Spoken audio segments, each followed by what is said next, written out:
It's Tuesday, March 2nd, 2021. Coming up on Roland Martin Unfiltered. The Supreme Court hears arguments today that could further change the Voting Rights Act. We'll tell you more about that. Also, the importance of a federal voting law. We'll talk with Judith Brown-Dianis, the Advancement Project, about the massive voter suppression going on across this country, especially in Georgia. We'll also talk to a leader there in Georgia who is fighting what is taking place. Also, black veterans facing major issues during this pandemic. We'll talk with the head of IAVA. Also, FBI Director Christopher Wray testifies publicly for the first time since the Capitol insurrection on January 6th. Plus, we'll pay tribute to the late, great Vernon Jordan, who passed away today at the age of 85 years old. Longtime leader of the National Urban League, who also changed and redefined Wall Street for African Americans. Folks, it is time to bring the funk on Roland Martin Unfiltered. Let's go. He's got it. Whatever the miss, he's on it. Whatever it is, he's got the scoop, the fact, the find. And when it breaks, he's right on time and it's rolling. Best believe he's knowing. Putting it down from sports to news to politics. With entertainment just for kicks, he's rolling. It's on go, roll, y'all. It's Roland Martin, yeah. Rolling with Roland now. He's funk, he's fresh, he's real, the best, you know he's Roland Martin now.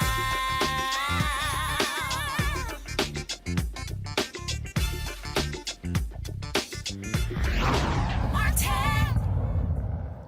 Today, the U.S. Supreme Court heard oral arguments in a case that could very further erode the Voting Rights Act. This deals with the Section 2 of the Voting Rights Act, a case out of Arizona. At issue, two Arizona laws. The first, which bars the court counting of provisional ballots cast in the wrong precinct, and the second bars the collection of absentee ballots by anyone other than a family member or a caregiver.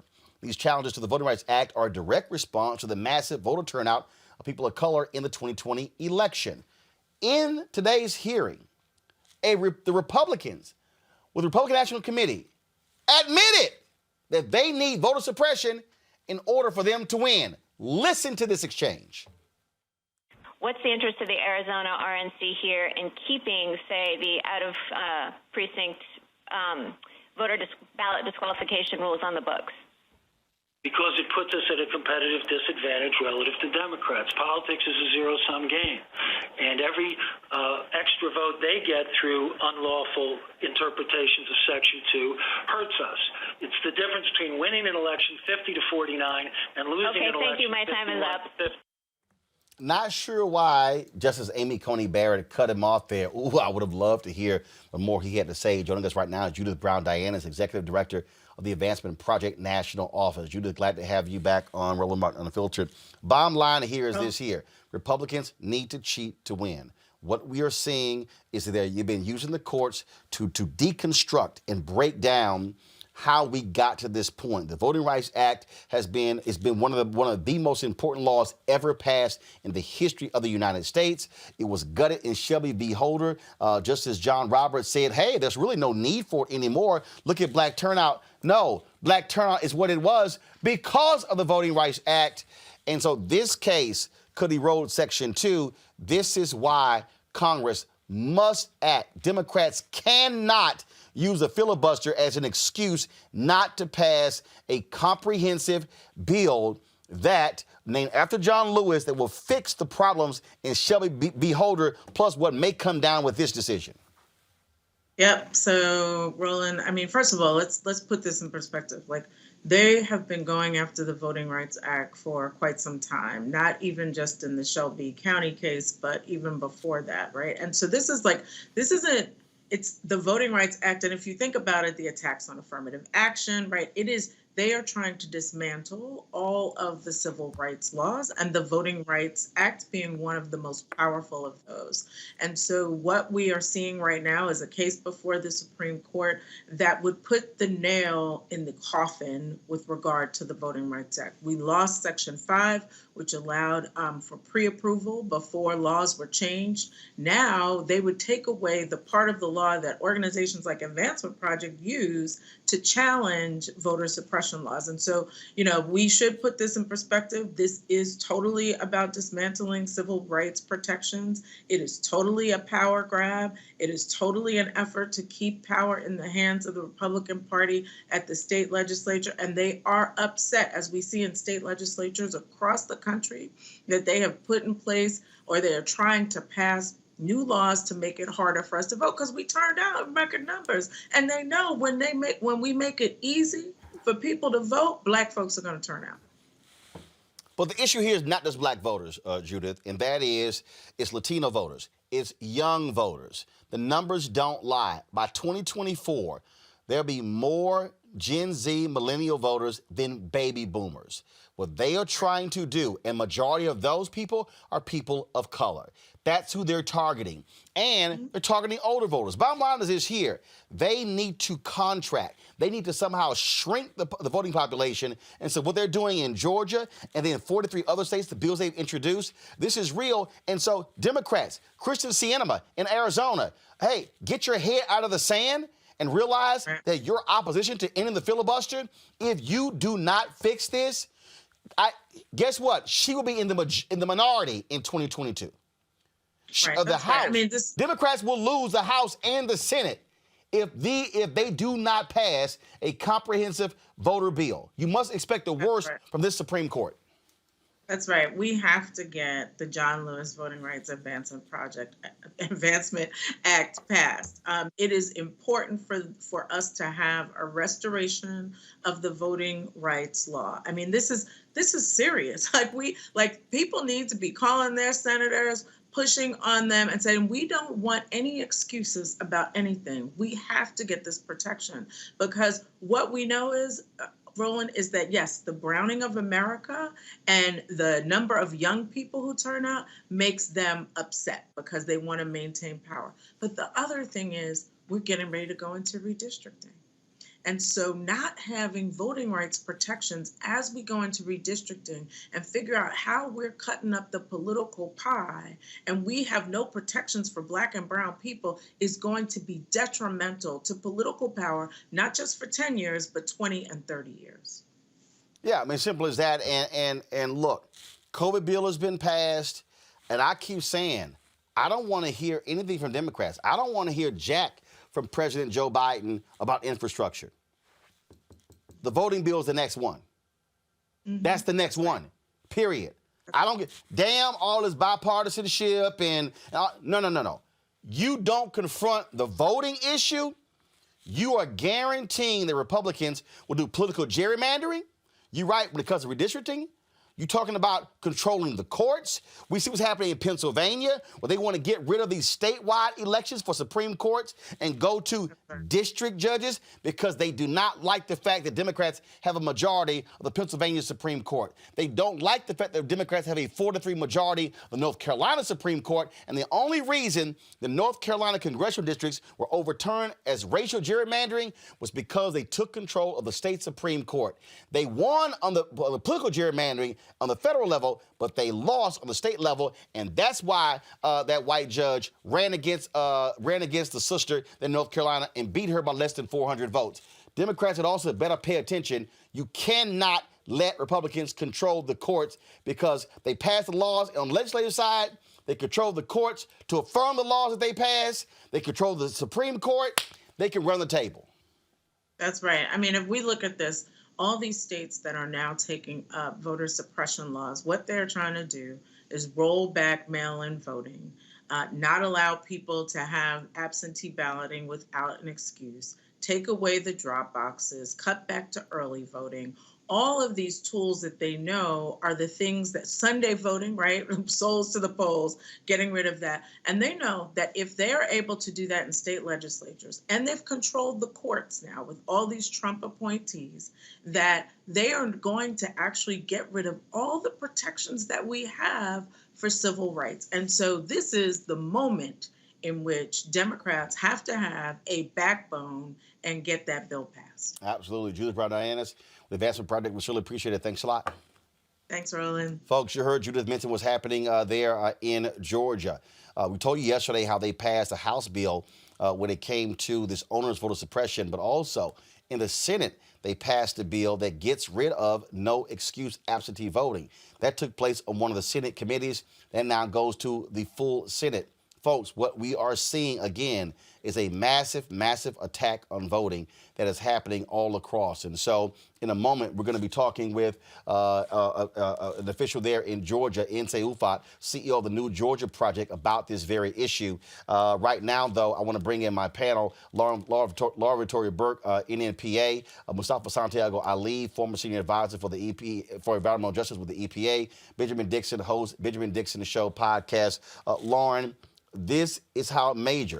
And again, I know people might be saying, okay, Roland, I mean, you're trying to make it sound like this is urgent. This is urgent. I mean, what we're talking about is Republicans are playing dirty. They absolutely are scared to death. You heard them talk in that Supreme Court hearing. They are scared to death of what happened in 2020. For them to lose Georgia to Biden-Harris, for them to lose 2 Senate seats in Georgia, Republicans are sitting here going, wait a minute, we could be losing North Carolina next. We could be losing Georgia next. If Democrats actually got their act together in Florida, they could be competitive in Florida. We see what happened when it came to Amendment 4 there as well. They see that there's a train that's coming. There's a train that's coming, and they see it coming, and they're like, yo, we trying to divert this train as quickly as we can, or it is going to run over us. Right. And it wasn't, of course, just Georgia with Joe Biden and Kamala Harris winning Georgia. Obviously, it was Raphael Warnock and Ossoff winning Georgia. That was an unbelievable grand slam home run by the Democratic Party. Unfortunately, the Republican Party, the only thing they really know how to do is vote suppress, and they don't want to change any of their policies to make their tent bigger, to have more people come over to their side. I can never figure out why that's not part of their strategy, but somehow it somehow never is. The other thing that needs to happen here is that Chuck Schumer needs to really wake up. You know, this idea that you're going to play nice with these people, and he can't even get neera tanden over the line. And I get it. You know, it's a 50-50 Senate. It is a difficult situation for Chuck Schumer. But at the same time, you know, if we were talking about a close vote in the House, everybody would be talking about how Nancy Pelosi's legacy was over if she wasn't able to deliver some of these close votes. And with Schumer, he seems to have a problem right off the bat with the usual suspects. You know, it's Sinema and Manchin. He should have known he was going to have that problem. I mean, he's got to at some point crack the whip. You're going to have a ton of close votes. You know that. You know the Senate's 50-50. So, you know, being buddy-buddy with these people and all that doesn't work. Schumer's been in the Senate long enough to know that. And now you're going to get some huge monumental close votes on things like the John Lewis bill. You know, should they even take it up, which they should. But you see them already sort of punk out on the minimum wage. You know, it's like there's no fight there. It's just sort of, oh, I guess, you know, somebody's going to defect, so I guess we just have to give up and go away. Schumer has got to figure out a way to keep 50 people in line. He's got to do that, or these things, particularly on voting rights, are just going to be lost for a generation. Ben, this is real simple. You do not have 10 votes on the Republican side. Doesn't exist. You don't have 10 votes. You're not going to see 10 Republicans vote with the Democrats on any bill. I don't care what it is. Maybe infrastructure, maybe. Keep in mind, these are the same Republicans, every House Republican opposed the COVID bill. That's money to their broke-ass constituents. Go back to when Obama was president. They voted against the stimulus bill. And then they went begging for the money after it passed. So they will vote against this and then still try to come back and try to get the money. You Democrats cannot trust any Republican. Fine, maybe Murkowski, maybe Collins, maybe Romney. But hell, Ben Sasse just voted against Merrick Garland to be Attorney General. Based upon what reason? absolute politics, right? They're playing real politique, and what they're playing a zero-sum game, as we heard in that clip. They plan to give nothing and take everything, and then as they deny these different pieces of legislation, they will turn around and campaign on the failure of not passing that legislation. Republicans have had this strategy for some time, and it's really sad that the Democratic Party isn't hip to this yet. Or perhaps they are hip to it, but they're more concerned with their friends across the aisle, or they're more concerned with protecting the institution than protecting the people, because they have more respect for the filibuster than they do for the people who need $15 an hour and for this legislation to help protect us from all the things that Republicans are doing across this country to suppress the vote. Mustafa, is called you got to be gangster. You got to play hard. You got to play hardball. You can't play soft. And this is one of those deals where, Senator Joe Manchin bitched and moaned about Vice President Kamala Harris doing interviews in West Virginia, and literally saying she had to somehow get permission from him to come into West Virginia. Senator Joe Manchin, kiss my ass. Yeah, he's not the gatekeeper. And, Schumer and Biden better learn about throwing some bows because they're running out of time. I mean, the midterms will be here before we know it.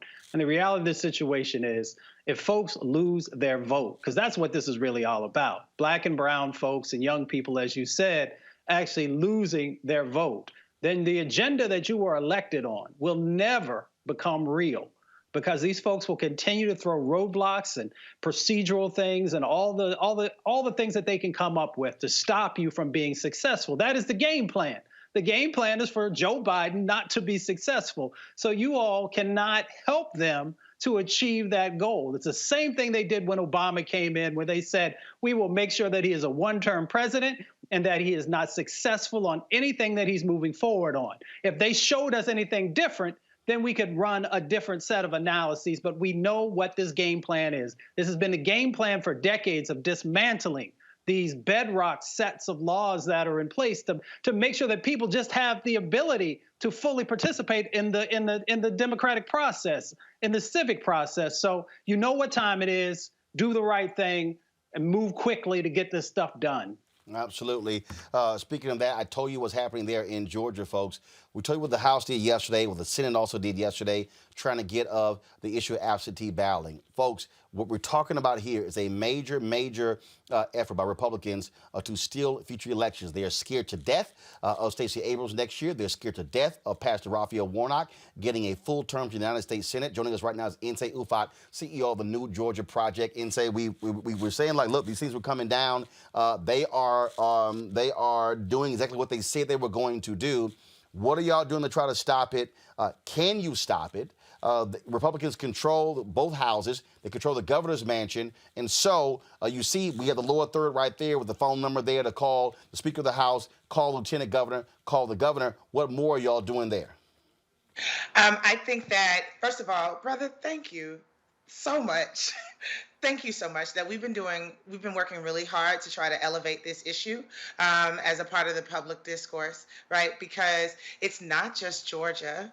It's almost 35 states that we're talking about, almost 300 bills that the Republicans are playing for keeps. Period, point blank, the end, right? That in a marketplace of ideas, fewer and fewer people are buying what they're selling. And the only way for them to continue to hold on to power is if they cheat, is if they take a sledgehammer to our elections infrastructure, to our democracy, right? That Black people showed up in historic numbers, young people showed up in historic numbers in November, and then ran it back 9 weeks later in January, and they're upset about it. And so our homies, our colleagues down in the legislature, from folks on the hard side, on the party side, to folks like Fair Fight, are down there trying to make the case to legislators about why they should not support this. You know, at the core, if you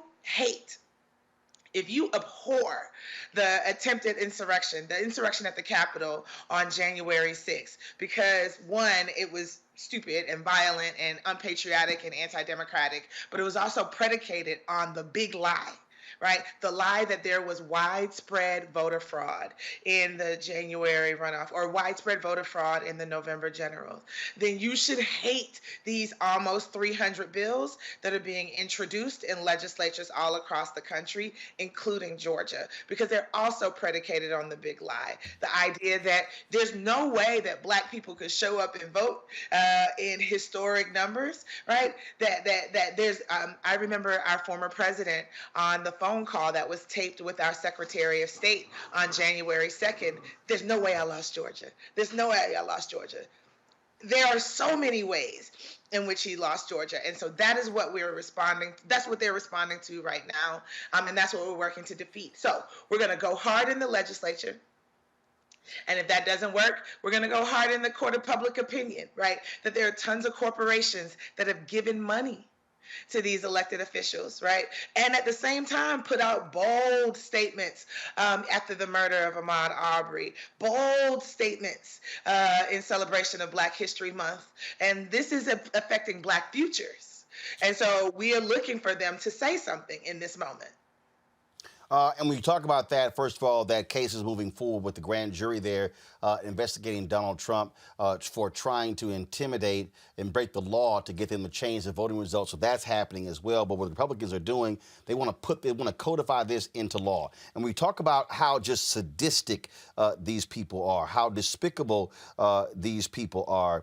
To look at what they're trying to do, literally, you want to make it illegal to give folks free food and drinks who are standing in line. I mean, again, and then restrict early voting buses to emergencies. So their whole deal is, so the idea of driving folks to the polls, they want to get rid of that. For all of this voter integrity bullshit they keep hollering, that's exactly what it is. And so when you see this stuff right here, it's real clear and they're targeting Black people. I had these two Black Republicans from Georgia have the audacity yet last night, who's that little scrub, Jalen Johnson, some other dude, New Emerging King on Twitter, saying, oh, how do you call this racist? This is what I told one of them. If white folks were voting early on Sunday, if white folks had souls to the polls, they would not be changing the law. Even he had to admit that. And then, let me just go ahead and be clear. Where in the hell is Alveda King? Running around talking about you're the niece of Dr. King. Why in the hell you ain't saying nothing? Where's sorry-ass Bruce Lavelle, Black Republican? Where are you? Where's that punk-ass Vernon Jones, former state representative, who's saying nothing? Okay? Where's Janelle King running around with your little Kelly Loeffler ass, you and your husband talking about getting contracts? Where's Paris Denard? Where's C.J. Pearson? Where are all you sorry-ass Black Republicans who won't say a damn thing when they are specifically targeting Black people? And yeah, where's that thug-ass Angie Stanton running her mouth at CPAC in Orlando? I'm going to call out all the Black folks down there in Georgia who are saying nothing, and they need to be called out. I love every single part of it because you're right, Roland. Like, it's hypocrisy, right? Like, because I mean, here's the thing. I've had my debate, probably not as many as you, but I've had my fair share of debates with Black Republicans, and they often try to frame it as a race forward decision that they have made, that they are Republicans because they are Black, right? That because the Democrats have done Black folks so wrong. But again, this is a moment, and I'm not giving any credence to the argument, but if there's any shred of truth to it, then they would be loud and vocal in this moment where it is so clear that these bills are designed to make it more difficult for Black people to vote, and these bills are punishment for Black people leaning in and exercising their right to vote. Absolutely. Well, look, anything y'all need, let us know. Simply keep us up to date of what's going on there. If y'all are planning rallies and things along those lines, let us know. It's important for us to stream that stuff out so folks know exactly what's going on. Insay, we appreciate it. Thanks a lot. Thank you so much, Roland. Take care. All right, have a good one. I'm not playing games with these people, Mustafa. I'm not playing games with all of these trifling-ass Black Republicans who want to run around and talk about, oh, y'all should leave the plantation, when y'all a bunch of Stevens in Django Unchained saying nothing, doing nothing, as Republicans are sitting here playing these games. And then when I hit these fools up And then a couple of them tried to say, well, we'll debate you. Bring your punk asses on. Come on the show. Because all they ever bring up is voter ID. I just showed you, and I laid it out. There's not a damn thing. Let's see. Limit Sunday voting to one optional Sunday in each county. Put ballot drop boxes to be located inside early voting locations so you can only drop it off when they're open. Well, hell, what's the whole point? You have secure ballot drop boxes 24/7. No, they don't want that. Okay, they don't want that. Okay, then you want to sit here, ban outside funding of elections from nonprofit organizations. Oh, y'all don't want that. Okay, then schedule runoffs 4 weeks after Election Day rather than the current 9 weeks. All of these changes, all because they lost. They lost. Well, Lauren broke it down perfectly. You know, when she, shared with us that the Republican Party refuses to create 21st century policies that actually resonate with the majority of folks in our country. So they continue to try and, create an uneven playing field. For me, it's 21st century Jim Crowism. It's 21st century apartheidism that they continue to try and move forward on to disempower folks because they know folks are reclaiming their power. And they understand by reclaiming their power that they also now understand that there are resources that are tied to your power. So when you vote, then you get to actually have a voice in where resources are going to go. You have a voice in the development of policy. You have a voice in addressing the issues that are going on in your communities every day. And they don't want that. Because when people start to have power over and over and over again, it changes the dynamics. It brings hope back into communities, and it also raises expectations, which they do not want. Because when you raise expectations, that means you're not going to accept things that have been a part of the past. Bottom line here, Lauren, these trifling black Republicans, and yeah, I'm saying it. Alveda King, if you're going to walk around pimping Dr. King's name, talking about that's your uncle, well then, when are you going to have the guts to call out Republicans? See, Colin Powell at least had the guts a few years ago when he went to North Carolina and called out the Republican governor of North Carolina for a voter suppression bill. But Bruce Lavelle ain't saying nothing. That sorry-ass Vernon Jones ain't saying nothing. That thug Angie Stanton not saying anything. Paris Denard not saying jack. Jerron Smith not saying a damn thing. Janelle not saying a damn thing. All these damn black Republicans walking around grifting, saying nothing what these folks are doing. And all they can say, voter ID, voter ID, voter ID. No. This goes way beyond voter ID. This is a direct assault on black voters. Yeah, their money is tied up in the Republican Party with regard to jobs, opportunity, and obviously, their resumes. So I'm not expecting Paris or anybody to say anything. I mean, what's really sad in this moment is that, we just had a president who was a white supremacist. We have a Republican Party that is turning into a white grievance club by the minute. And if you, as a black Republican or anything else, really can't recognize that this is effectively Jim Crow 3.0, you're really, really missing it, just to say the least. I find it almost sort of beyond absurd that nobody can recognize the moment that we're in. The people who are in Georgia running around trying to do voter suppression just saw, of course, first African-American vice president of the United States elected. They're scared of that, just as they were scared of Barack Obama. That set them off the first time. They know the country is changing, and this is their reaction. It's also telling, not just that the Republican Party won't alter any policy to open up a bigger tent, but that there's no spirit there of working in concert so that we all in society can get what we all say we want, which is just sort of a better life for everybody and our children, et cetera. Republican Party's not even talking about that. They're not even talking about anything. Now they're just sort of in this obsession with Donald Trump and watching CPAC and tiki gods and gold icons, and it just is a party of absolutely nothing. So really, actually, at least before with the Tea Party, there was a less government argument coming from the Republican Party. Now there's just nothing. Now there's absolutely nothing there. There's no policy. It's just about what we hate, what we want to stop, what we want to prevent, who we want to stop, who we want to mess up. And then there's nothing there except an idiot named Donald Trump who's going to probably run for president again and waste everybody's time and hopefully lose. And again, I'll put on there, Benjamin, Gianno Caldwell, you ain't saying a damn thing.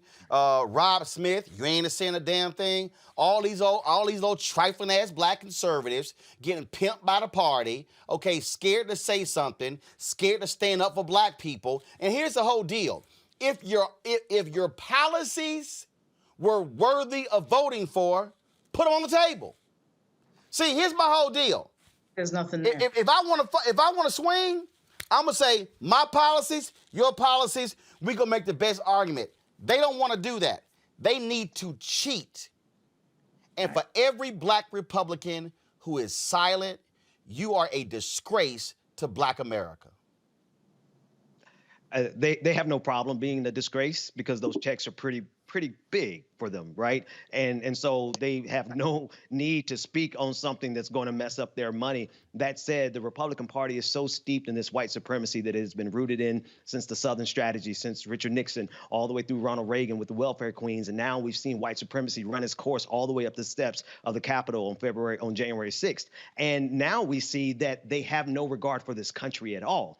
And so it's nothing for them to poo-poo on our voting rights when they will absolutely overthrow this government in order to maintain power. So the cheating is already gone to the point of treason. And so if they're going to go to the point of treason, Democrats, Joe Biden, then you got to understand the score. They're playing for keeps. They are not going to negotiate with you because they view you as a terrorist. They view everything that we stand for as anathema to them. And they view us as the terrorists, and they view themselves as patriotic. And so for them, this is not cheating. This is the final game for them. They have nothing.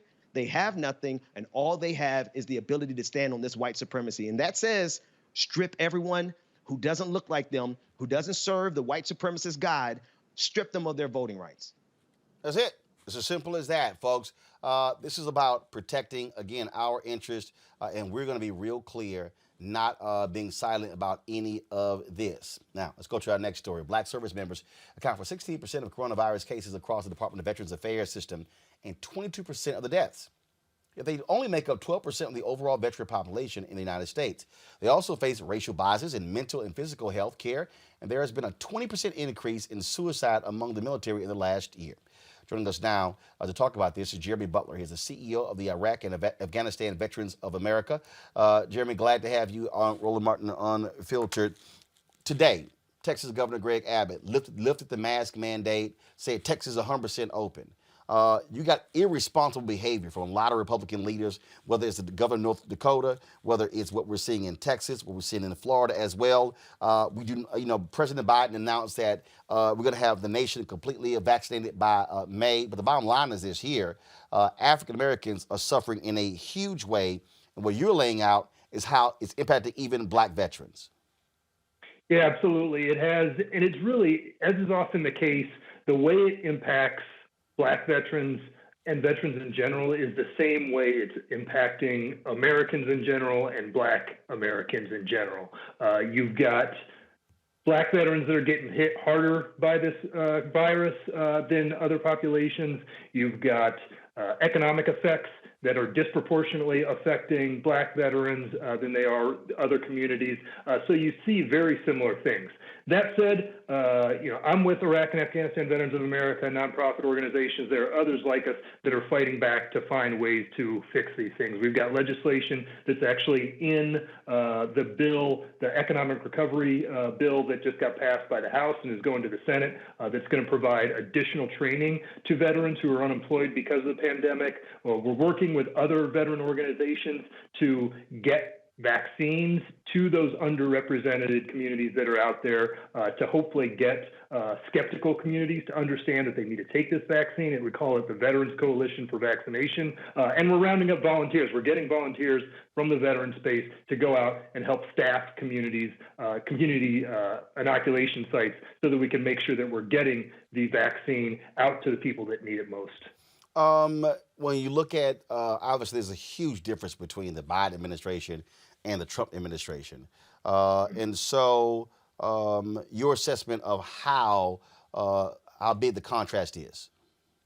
Yeah, it's obviously early, but very good news across the board. I mean, one of the best things is that Dennis McDonough, the now confirmed Secretary of the Veteran Affairs Department under President Biden, he reached out to me and other veteran leaders even before his nomination hearing to find out what was important to us, to make sure we had his contact information. At that time, it was his cell phone. Now that he's confirmed, we've got his email address at the VA. We've reached out and we've had meetings with him already to reaffirm our priorities. We're working with his administration, directly with him and his staff, and they're already pushing out things that are important to us. So it's early. We had some reservations around Secretary McDonough because he's not a veteran, but I think President Biden transmitted his importance that veterans are to him and his administration. Because Dennis McDonough is so close to President Biden, I think we're going to be in a really good space. And I'm testifying actually this Thursday, along with some other veteran groups, before a joint session of the House and Senate VA committees to express our priorities. So I think we're in a much better spot. We got a lot done actually in 2020, even under President Trump and with a divided Congress. So I think going into what we have now, I think we're going to be able to actually get even more done for the veterans of the country. Last question for you here. What do you want the people to do, those who are watching, those who are listening? I think the biggest thing, a really big focus that we're going to have for 2021 for the 117th Congress is on burn pits and toxic exposures. We call it the Agent Orange of our generation. I think most of your viewers are familiar with Agent Orange and those that served in Vietnam, how the chemicals affected them. Burn pits are our generation's, it's the post 9/11 generation's Agent Orange. It's definitely linked to exposures that our servicemen and women took when they were downrange. And it's one example of the way in which the VA is not taking care of our veterans. So if you go to iava.org, you can learn a lot more about burn pits and toxic exposures, but it's going to be a priority for us this year. But to really get that legislation passed, to make sure that our veterans get the health care and benefits that they need, we need civilians to reach out to their members of Congress and say that this is important. So please go to iava.org, check out the burn pits page, learn about the toxic exposures, and help us get that legislation passed this year. All right, then. Jeremy Butler, we surely appreciate it. Thanks a lot. Thank you, Roland. Appreciate it. Folks, got to go to break. We come back. Christopher Wray, the head of the FBI, talks white supremacy, domestic terrorism before Congress. Also, we're going to talk about Ad Color, an organization that's designed to represent diversity in advertising. They're under criticism for hiring a non-black firm to handle work for them. I'm going to explain that as well on Roland Martin Unfiltered. I believe that it's movement time again. In America today, the economy is not working for working people. The poor and the needy are being abused. You are the victims of power, and this is the abuse of economic power. I'm 23 years old. I work 3 jobs. Work 7 days a week. No days off. They're paying people pennies on the dollar compared to what they profit, and it is time for this to end. Essential workers have been showing up to work, feeding us, caring for us, delivering goods to us throughout this entire pandemic, and they've been doing it on a measly $7.25 minimum wage. The highest check I ever got was literally $291. I can't take it no more. You know, the fight for 15 is a lot more than about $15 an hour. This is about a fight for your dignity. We have got to recognize that working people deserve livable wages. And it's long past time for this nation to go to 15 so that moms and dads don't have to choose between asthma inhalers and rent. I'm halfway homeless. The main reason that people end up in their cars is because income does not match housing cost. If I could just only work one job, I could have more time with them. It is time for the owners of Walmart, McDonald's, Dollar General, and other large corporations to get off welfare and pay their workers a living wage. And if you really want to tackle racial equity, you have to raise the minimum wage. We're not just fighting for our families, we're fighting for yours too. We need this. I'm going to fight for it until we get it. I'm not going to give up. We just need all workers to stand up as one nation and just fight together. Families are relying on these salaries, and they must be paid at a minimum $15 an hour. $15 a minimum anyone should be making to be able to stay out of poverty. I can't take it no more. I'm doing this for not only me, but for everybody. We need 15 right now.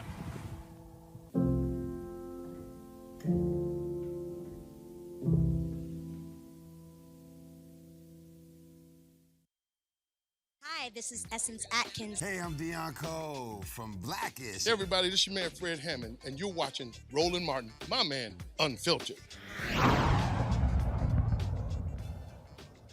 Head of the FBI, Christopher Wray, testified before Congress today where he dispelled accusations of fake Trump protesters' involvement in the Capitol riots on January 6th.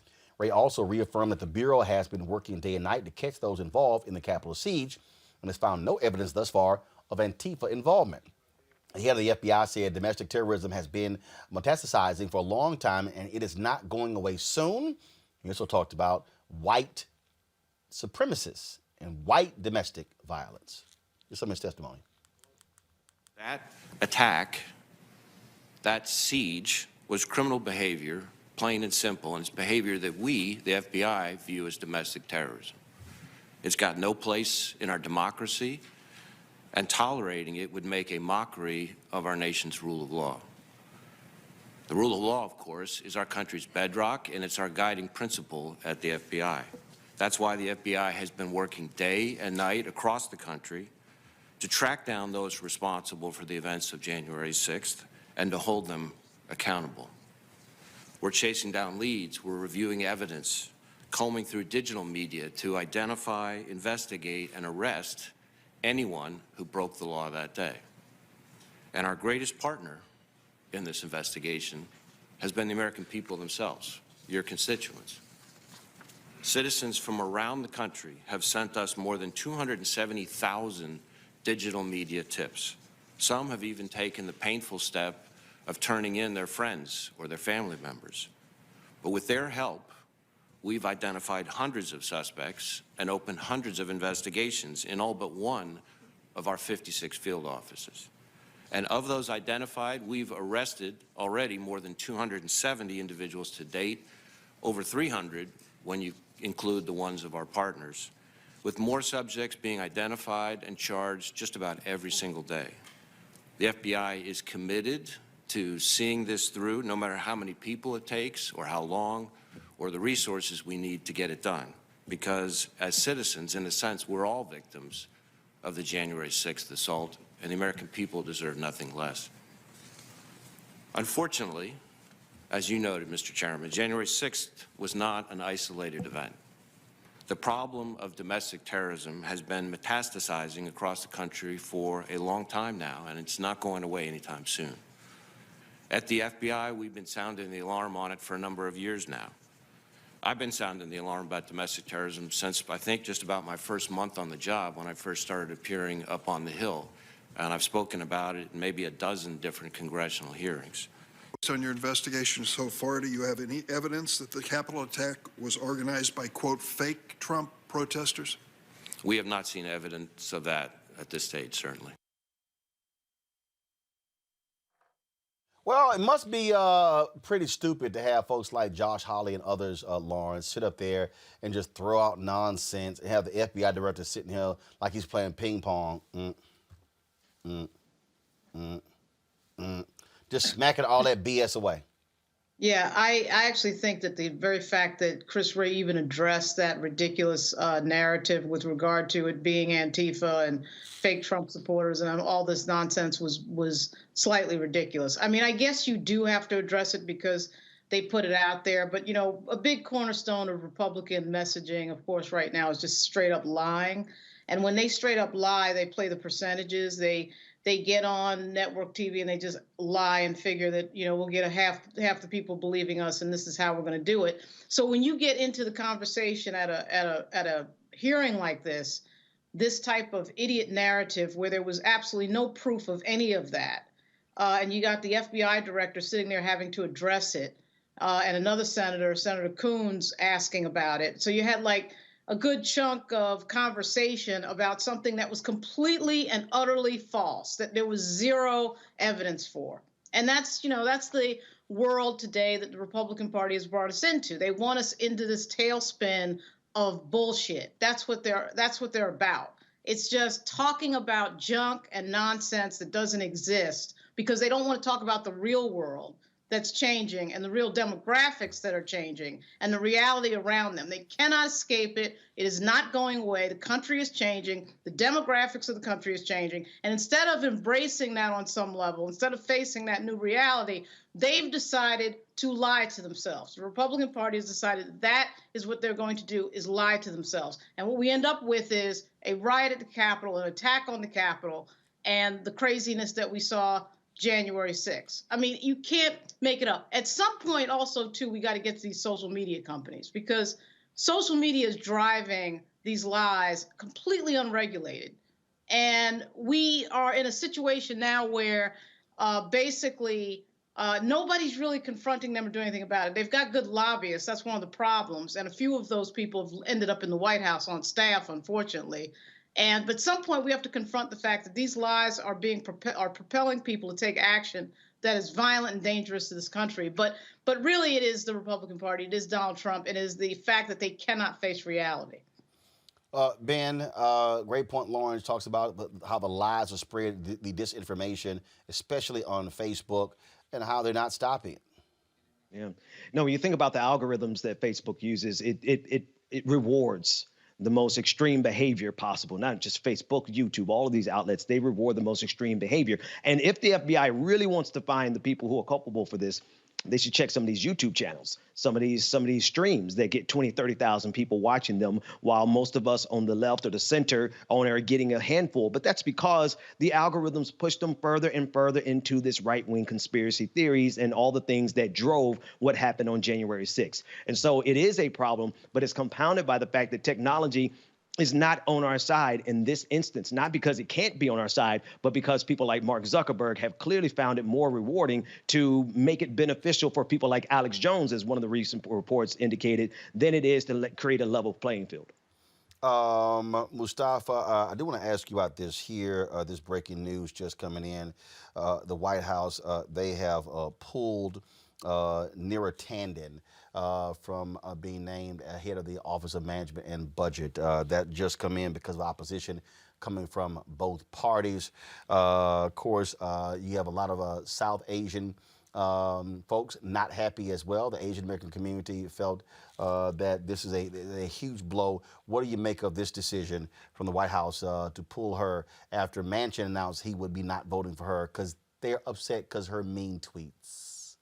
Right. I mean, it's just ridiculous, comparing Neera and some of the things that she said on social media to the thousands upon thousands upon thousands of tweets and videos from, many of the Republicans, everyone from, of course, former Donald Trump to, a number of the others. And, you got to stand for something. And you've got to let folks know that they're willing to go through, these actions when you're going to have to go in front of a Senate confirmation or just to be going through the media, that you're going to ride with me.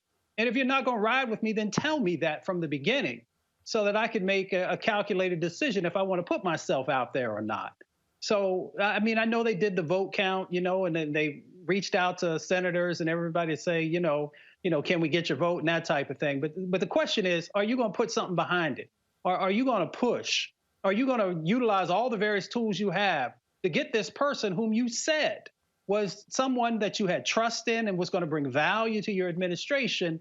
You got to stand with folks. And I've seen this happen, a few times. We saw it, and I don't have to call out some of the names of other individuals who stood up and gave their federal service, and then an administration didn't stand behind them. So I don't have no, our Asian and Pacific Islander brothers and sisters have every right to be disappointed. Maybe that's the best way to say it. Look, bottom line has been you had it sounded like a lot of Bernie supporters were not happy with a lot of the tweets that what she had to say about them. But let's just be real. To hear the whining about tweets when you have Republicans who said, "Oh no, yeah, I never read any Donald Trump's tweets." Come on, really? Yeah, I wasn't sure. So the tweet excuse that those are poor excuses. And I agree if the Trump or if the Biden administration wasn't going to go the distance with her, then they probably should have checked that out beforehand. But there were plenty of other reasons. Joe Manchin's excuse wasn't even warranted. There was nothing meritorious about what he was saying. But there were other actual reasons that progressives opposed her, and none of them included her tweets. So that was a weak excuse, but there were other reasons to not support neera tanden. Here's a story I do want to talk about. I came across this post on LinkedIn that I found to be quite interesting, and it came from Walter Geer. He works in advertising, the advertising industry, and this was posted on LinkedIn. He's an executive creative director, and this was quite interesting. I want to read it for you. He says, "The more I continue to see posts on Droga 5 winning the Ad Color Conference and Awards business, the more confused and saddened I am about the whole thing. Ad Color is supposed to be uplifting our voices in advertising, and yet their decision to pick this agency doesn't seem in line with their messaging. Obviously, I don't know anything about what happened behind the scenes or what Droga 5 is doing to improve their DE&I efforts. You can't deny their work is amazing. However, it truly hurts to see an organization like this not give back and pick a POC-run agency or even an agency predominantly run by POCs, more specifically black and brown people. No one owes me anything, but I'd love to invite Tiffany R. Warren to an Instagram Live to discuss this topic, just like I did with Gary Vee. I just need to know that as a black man in this industry, Ad Color has my back. And I know that many of you who read that news thought the same thing. What do you think, Tiffany? No drama, no bullshit, just an open and candid conversation between two black executives where we can discuss the thinking behind such an important decision." And we reached out to Tiffany Warren, who was the founder of Ad Color, to talk about this as well. And those of you who watch this show, you have heard me talk about black economic social justice. You've heard me talk about why it's important for us to support black businesses. And one of the things that we've talked about on this show is the lack of dollars and investment in black media companies. What's happening in the advertising industry where black people are being frozen out. We've talked about the same thing happening on the federal government level. 1% of media dollars going to black media companies. And the thing that just really just jumps out at me, and it does rub me wrong, if you will, Benjamin, and I would love, again, to hear the stuff behind it, is that one of the biggest complaints that I get from a lot of black companies is that black organizations, black business companies don't hire black PR firms, black ad agencies, black firms who can do the work. I was texting a friend of mine today who had a discussion with a black director who said that the reason his team is nearly all white because he wanted other white folks to know that we're not doing just black stuff. And so the point that Walter is making here is, how can you be an organization that supposedly is about supporting black and other minority businesses, but then you don't throw some business to a black and other minority business? I think Walter's argument certainly has merit. Absolutely, because, blackness is an aesthetic now, right? It's a brand. And you see a lot of people put a black face or a black brand on top of it, but behind the scenes, it's nothing but our white brothers and sisters. And it's because of this fallacious belief that whiteness is somehow more professional, And it's been my experience that you're never going to find people who work harder or more qualified, because we've been taught since we were children that you have to be 10 times better to get half as much.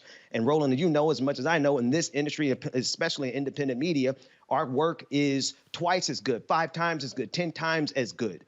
And yet we don't get a fraction of what is available to us. And quite frankly, that's some of the reason in this country we have some of the problems that we have, is because we keep pouring money into these failing white mediocre experiments and not money into these black excellence experiences. See, and I'll tell you this, Mustafa. I was talking with a black advertising executive who said, enough of these organizations, enough of these entities handing out diversity awards to, frankly, companies that are not diverse. And so what happens is the same companies then use the award as a Kevlar, as protection, to saying, see, we got awarded by so-and-so for diversity. Well, you look at their numbers, what? You might have one. I was on a call with one media company. They talked about how they increased their diversity hiring by 50%. I said, well, no. I don't do percentages. How many direct reports did you have? The person said, I got 29. How many black direct reports did you have? 1. I said, so you hired 1 more? I said, so you got now 2 out of 29, but you want to play that 50% stuff with me. See, that's the game we're playing here. The argument that I'm making is, look, Henry, you can take it. And I said this, Mustafa. This desk, built by a black set designer. These lights, installed by a black lighting director. We use black caterers. We use black photographers. We employ black people. If we don't employ our own, who the hell will? That's the point Walter's saying. He's exactly right. You know, we know there has been a disinvestment in our communities, in our businesses. So if we are not willing to reinvest, then, you know, others aren't going to. And then we have to also stop allowing folks to pimp us and take our dollars. I often say we got to stop. Also, you know, when you pull that curtain back from the wizards, you get to find out what's really going on back there.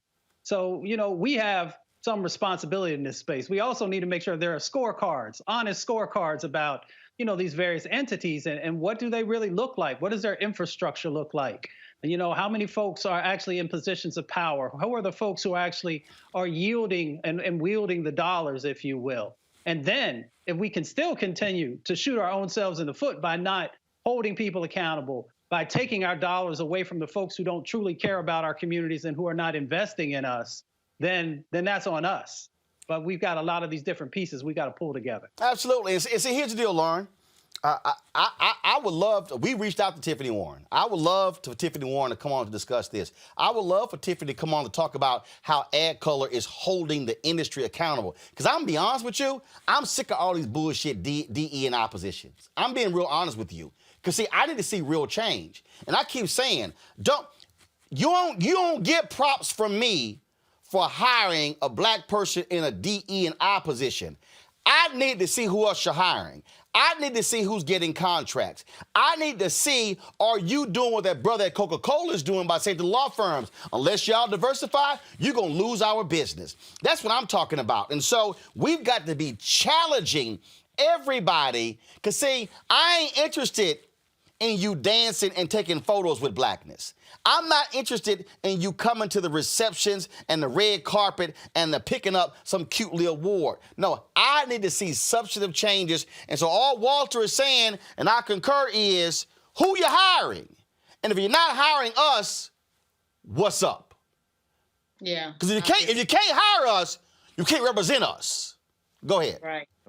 It's about the money, obviously, Roland, as you well know. Who gets the money, who gets paid, who gets the highest salary, and who gets to decide who else they can bring in to make those salaries. So it's not a lot of times you'll see at companies, they'll hire a few black people to, integrate the photography, but those people really don't make a decision with regard to who else they can hire. So you have to have sort of a scale up inside an organization. You know, media organizations do it all the time. They'll hire some black people, but those black people really don't control any hiring and any salary structure within the structure.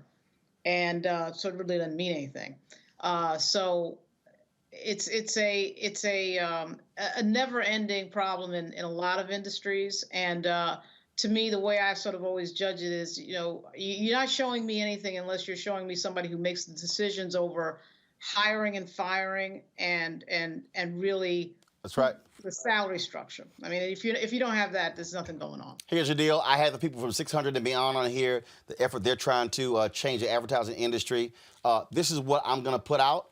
I will gladly have Walter, have Tiffany Warren and Ad Color. I will gladly have 600. I will gladly have anybody else. I will happily host I'll make it 2-hour conversation right here on Roland Martin Unfiltered about what is happening in the advertising industry when it comes to who they're hiring, who's in power, and also what dollars that black media companies are receiving from the annual $150. I'm putting it out there. So Tiffany, you got the invite. Walter, you got the invite. 600 and beyond, you got the invite. I will lead the conversation. I will have some of the top black people who are in advertising to come on this show so we can have a family conversation to answer what is happening. Are we getting that money that we deserve? Because we damn sure putting money in, but we ain't getting it back as owners. When we come back, we'll celebrate the life and legacy of the great Vernon Jordan right here on Roland Martin Unfiltered.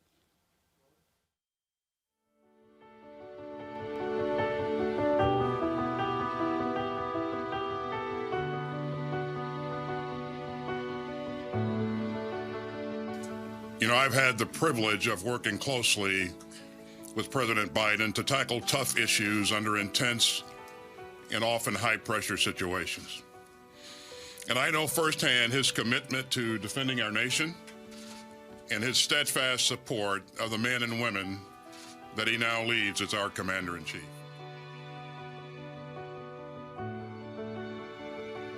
There's no aspect of our agenda of the 21st century leadership where the women and men of the Defense Department do not have a role, whether it's helping curb the pandemic here at home and around the world, or addressing the real threats of climate change that are already costing us billions in impacts on our bases and our national security, or being part of an ongoing fight for racial justice.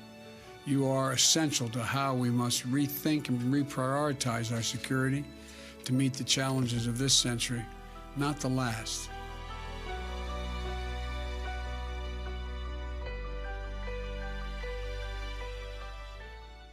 Hi, I'm Eric Nolan. I'm Shantae Moore. Hi, my name is LaToya Luckett, and you're watching Roland Martin Unfiltered.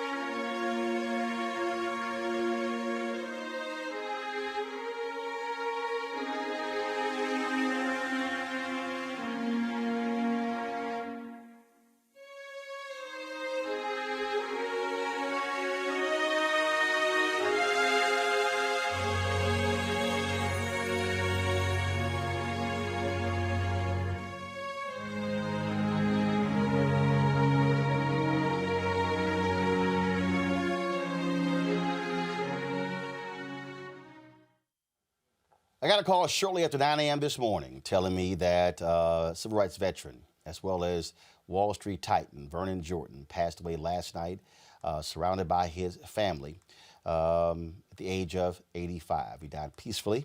Again, his wife was there and his family, the former president of the National Urban League. He followed in the footsteps of Whitney Young, who passed away, who drowned in Nigeria. He came in, folks, a prominent leader, young leader, close connections to all corners of American politics. He was very close among Democrats, including Presidents Lyndon B. Johnson, Bill Clinton, as well as President Barack Obama, but also had relationships with folk and worked with folks like Presidents Ronald Reagan, George H.W. Bush, and George W. Bush. Vernon Jordan grew up in the segregated South and graduated from DePaul University in Indiana in 1957. A native of Atlanta, he was the only black student in his class at DePaul. He then studied law at Howard University and began his career fighting segregation, starting with a lawsuit against the University of Georgia's integration policy in 1961 on behalf of two black students, Hamilton Holmes and Charlene Hunter. Jordan accompanied both students to the UGA admissions office that year through an angry mob of white students. He worked as a field director for the NAACP and as a director for the Southern Regional Council for the Voter Education Project before he became president of the National Urban League. In 1980, he survived an assassination attempt on his life. His closest political friendship was with Bill and Hillary Clinton, advising the then Arkansas governor during his 1992 presidential campaign and acting as an outside advisor to his friend. He remained close to the Clintons for his entire life, endorsing both of Hillary Clinton's presidential campaigns. Folks, he was an extraordinary figure, a man who moved with power, elegance, grace. Many also call him the Rosa Parks of Wall Street because it was Vernon Jordan, once he then began to join corporate boards, who saw what happened and he said, well, if the white boys are bringing their friends on, I'm going to bring my friends on. And his friends were black. There's a whole legion of African Americans who have served on corporate boards who owe those positions to the fight of Vernon Jordan. Always well-dressed, always smooth, with that baritone voice. I remember standing in front of the Grand Hyatt, and he was coming across the street, coming to valet. And literally, as I watched him walk across in this pristine blue suit and his power tie and power shirt, I said, there goes an African king. That's how he represented himself. When Vernon Jordan walked into rooms, you knew Vernon Jordan had walked into the room. As I said, he took over the National Urban League at the age of 30. He was very He was following the footsteps, leadership-wise, of his friend Medgar Evers, wanting to do what's right by African Americans. Joining us right now are the three men who followed Vernon Jordan as head of the National Urban League. First, John Jacob, who followed Vernon Jordan. Following John was Hugh Price. Following Hugh Price is President CEO Mark Morial. Gentlemen, glad to have all of you here on Roland Martin Unfiltered. I didn't think we would have all three of you at the same time, so this certainly makes for a great conversation. You heard me describe him, John. I'll start with you, not only because you followed Vernon, but also you graduated from my high school, and you also spoke at my high school graduation. So you get first dibs. Yeah, I know you're a Kappa. Mark, you my frat brother, but I got to go with Jack Yates High School in Houston first. John, just share your thoughts about Vernon Jordan. Well, thanks, Roland, first of all, for having me and all three of us. I think it is very fitting that we speak about Vernon and spend some time talking about Vernon. I had the privilege of knowing Vernon for almost 50 years. And I can say without fear of contradiction that no one has ever been more suitable to lead the National Urban League movement than Vernon Jordan.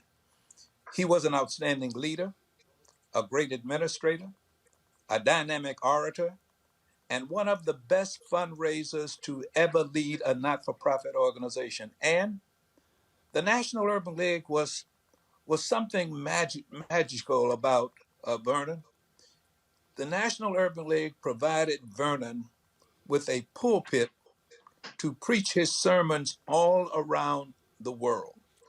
I don't know how many people know this, but before Vernon decided to go into the practice of law, he really considered becoming a minister. And the National Urban League provided Vernon with his church and his congregation to preach his sermons day in and day out on the injustices that exist in this country. It provided him with an army through his local Urban League affiliates to fight the battles of freedom, justice, and equality for all people. It enabled him to litigate and advocate the rights of and opportunities of Black people and other people in need without going into a courtroom. And he was able to provide counsel to elected officials at all levels without having ever run or held a public office. He was that individual that comes along in a lifetime whose impact on society can only be measured by the distances we have come, regardless of the obstacles we have confronted. Hugh Price. How you doing? Yes, sir. Your thoughts. Share your reflections on Vernon Jordan. Vernon was a force of nature. Transcendent leaders like that come along very rarely. They may go to undergraduate school or law school, but you can't teach the kind of leadership that he had. You can't teach the kind of charisma that he had, the gravitas that he had, the networks that he built. He was extraordinary. He came of age professionally in the civil rights movement, of course, and so he was very much a player in voting rights and the battles for equal opportunity in housing and access to public accommodations. And then he brought all of those skills and connections into the Urban League movement. And I would say, just as an urban leaguer, that it was always, and I'm sure the others can attest, Vernon often said that leading the National Urban League was the greatest job he ever had in his life. And given all the other things he accomplished, that was quite a testament to the league and to his impact on the league. But I think also the impact that he had on corporate America and on the business world, because when he opened those doors swung open not just for him, but for everybody who followed in his wake. And so his impact in the corporate world, his mentorship of very senior executives and future CEOs had a tremendous ripple effect on the hiring practices, the contracting practices of those companies. So I think the idea that he was the Rosa Parks of Wall Street was quite apt. And to Jake's point about Vernon having considered being a preacher, it's interesting if you look at many of his speeches, he frequently cited scripture, and his favorite models were a number of the great preachers in our country. So he truly was one of a kind, and it was a treat to know him, to count him as a mentor and a friend. And I'd say until his passing yesterday, one of the extraordinary things about the Urban League movement, of which he was a part, is the league is 110 or 111 years old. There have only been 8 presidents and CEOs in the history of the Urban League. And until his passing, 4 of us were still standing. And he certainly was the mentor to all of us. Mark Morial. Roland, thank you for having all 3 of us, especially thanks for reaching out so we can talk about Vernon Jordan. What I would add is that Vernon Jordan spanned, if you will, a wide swath of American life.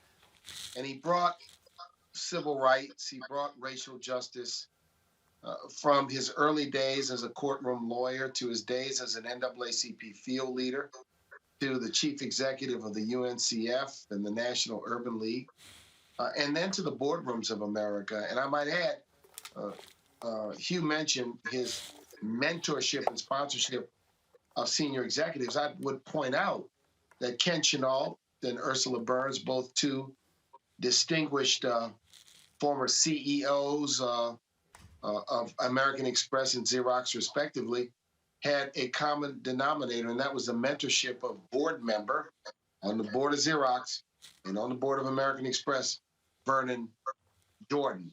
So he exercised the influence of civil rights in the streets and in the suites, in the boardrooms and in the halls of Congress. For the National Urban League, I think following Whitney Young in 1971 after his tragic death was a difficult thing for Vernon Jordan to do. Whitney Young was a giant, an ally of Dr. King, one of the big 6 civil rights leaders, a transformative leader in the history of the National Urban League. But Vernon did it, and Vernon did it well, and took the National Urban League to a new level, building our platform in workforce development and job training, creating the State of Black America report, solidifying what Whitney started in terms of relationships with the corporate titans of America, while maintaining the faith and the credibility of a civil rights leader. So he For me, I would just add, I met him when I was 16 years old. I was in awe of him, as were several of my friends when we met him. He was smooth, he was cool, he was regal, he was at once erudite and down to earth, a special kind of person. And he had this incredible sense of humor, this ability to tell stories, a man of tremendous presence and contribution and transformative leadership. So we will miss him, but his life and his legacy, in the spiritual sense, his life will continue. His legacy, indeed, will continue.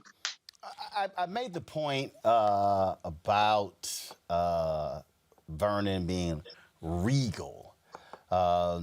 He had the voice, he was tall, he was good looking, he was smooth dressing.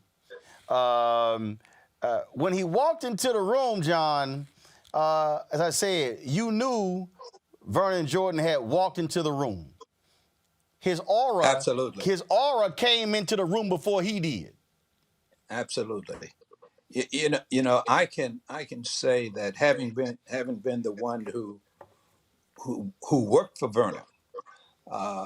Vernon hired me as his first executive vice president and chief operating officer. And frankly, I never expected to become president of the National Urban League. Vernon Jordan wanted me to become president of the National Urban League. And that's why and how I became president of the National Urban League.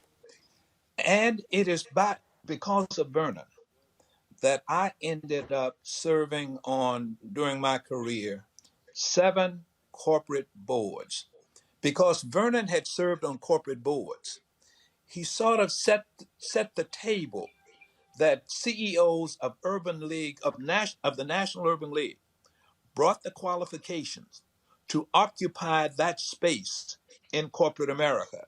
And so I'm a beneficiary of Vernon having opened those doors that corporations looked at me in the context that if Vernon Jordan was good for corporate America, John Jacob too must be good for corporate America.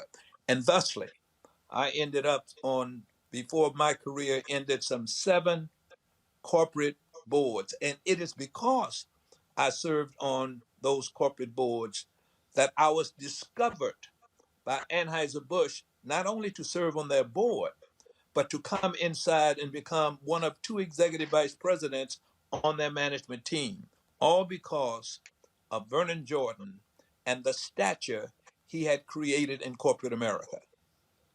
Hugh, the reason I keep talking about presence is because it could be a bit intimidating sitting across the table from Vernon Jordan. You had to keep your wits about you because you knew all eyes were on him. But he was a very generous person and very generous of spirit, so he did not attempt to intimidate anyone. You just were in awe. And I also took mental notes on, I went to school on how Vernon performed the role of being a leader, on how he communicated, on how he conveyed his messages, on how he presented himself. So there was so much to learn in just watching him in action. I would also say that one of the things we've touched upon lightly, but it's hugely important. No African American has ever had relationships with presidents of the United States like he did. Never before and not since. And so he had a trusted relationship with Bill Clinton, obviously with Hillary Clinton, but didn't become president, with the Obamas. And it wasn't just that they were golfing buddies. He was their most intimate and closest advisor. He kept his counsel. He did not gossip about anything. He provided advice. He was a sounding board. And as a sign of that, I believe the Clintons came to the Jordans' house every year for Christmas dinner. It doesn't get any closer than that. Mark, I'm trying to remember how this conversation came about. I have no idea. It might have been when President Obama spoke at the 100th anniversary of the NAACP, but I was in New York, and it's weird. We're having drinks. Don't even ask me. Don't even ask me. We're having drinks, or maybe it was before the election, and it's Vernon Jordan, Valerie Jarrett, Spike Lee, and there's a man and a woman, both white, in this bar, and one of them decides to come up to us and to ask us about this Obama fellow. Now, mind you, we're all enjoying each other's company, and Vernon goes, we're not about to do this right now. We're not about to do this. And so the guy's sitting here, and Vernon literally, like, look, we are having a conversation. We're not about to sit here and try to sell you on the black guy running for president. And so the guy sort of goes away, and the white woman who was with him, she comes back and she says, well, he was just inquiring, but, he's one of the most powerful individuals in finance on Wall Street. And Vernon goes, I don't know who he is, which tells you he's not one of the most powerful people on Wall Street. Mark, I just sat there and cracked the hell up laughing because she turned red and she just had to scurry on off, and he just started laughing when she walked away. Look, he had a biting wit, a great sense of humor, and the ability to tell it like it is and be extremely blunt.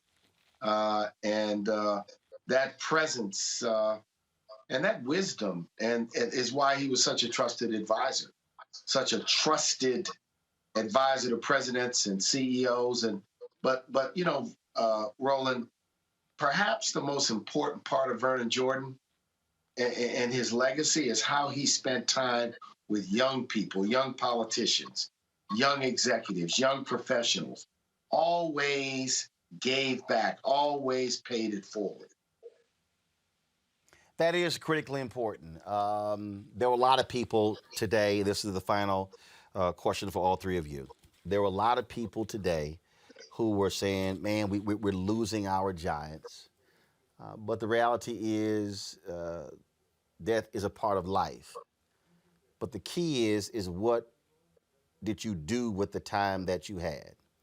And when you look at his civil rights work, his law work, when you look at him being an author, when you look at the book Vernon Can Read that he put out as well, when you talk about the impact and the advice, sitting with power, wielding power, he also was an unapologetic black man.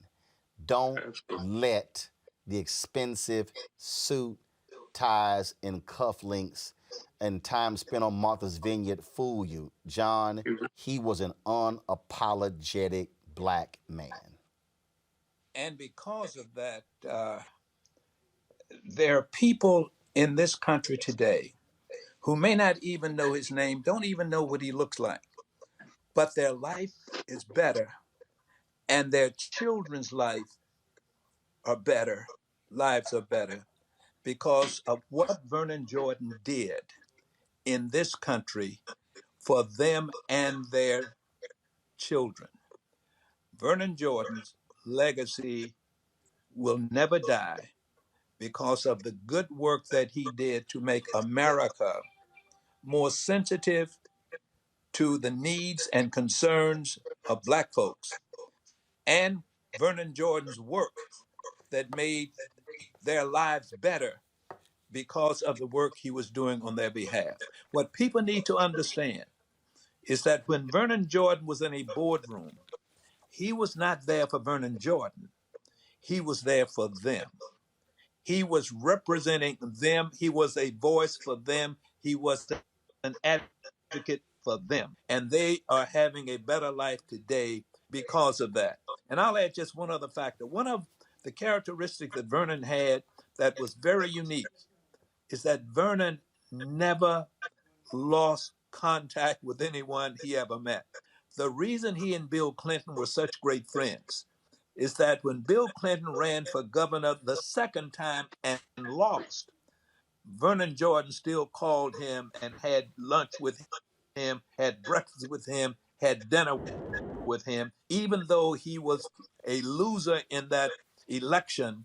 And Bill Clinton has never forgotten when he was down, Vernon Jordan was there to lift him up. Hugh Price.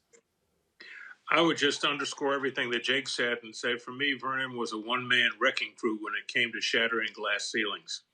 And a lot of people, as Jake say, sort of misinterpret that role and think that it's all for the person who is shattering the ceilings. But it opens pathways and opportunities for folks who see, oh, if this person can do it, if that black person can do it, let's bring in others into the pipeline all the way throughout the organization. So he was an extraordinary leader, and I hope that young people go to school on him. I hope they study him, not just read his book, Vernon Can Read, but read other accounts of his strategy, of his impact, of how he became who he is, because there's so much to learn about the role that he played, which doesn't mean that it has to be played exactly the same way now, but we need the knowledge and understanding of how power is aggregated over time and how opportunities open up as a result of the application of pressure. He was the ultimate race man as far as I was concerned. Mark Morial, you're the youngest among this crew. You get the last word.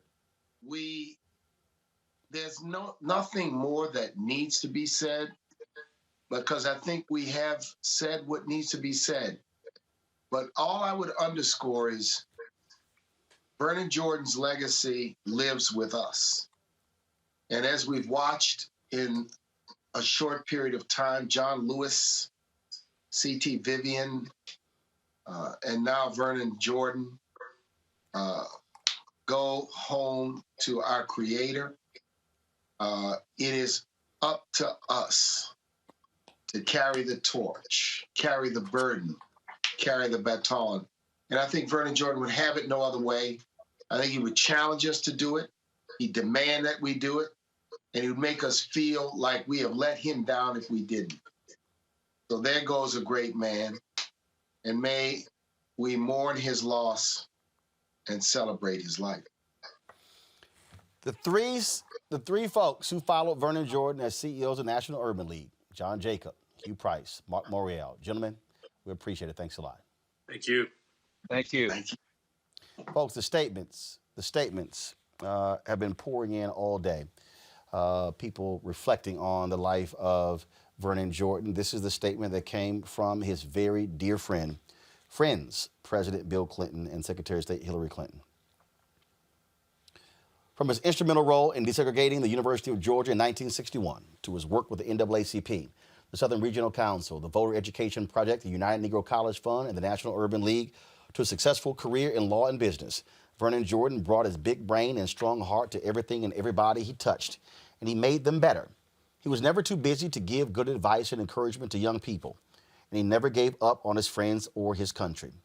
He was a wonderful friend to Hillary, Chelsea, and me, in good times and bad. We worked and played, laughed and cried, won and lost together. We loved him very much and always will. Our thoughts and prayers are with Ann, Vicky, Tony, Janice, Mercer, his grandchildren, and all those whose lives he enriched. President Barack Obama also weighed in on his death as well. Folks, let me know when we have that. Right now, though, I want to read the statement that was released by the Reverend Jesse Jackson Sr. The tweet that he sent out, actually said that he had lost. He said, "I will miss my good friend Vernon Jordan." This is his statement right here.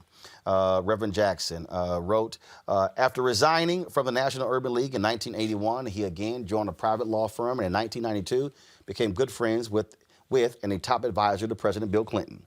He became a board member of at least a half-dozen corporate boards, including Revlon, Sara Lee, Corning, and Xerox, fighting on the inside for the inclusion of minorities and women that I was fighting for on the outside.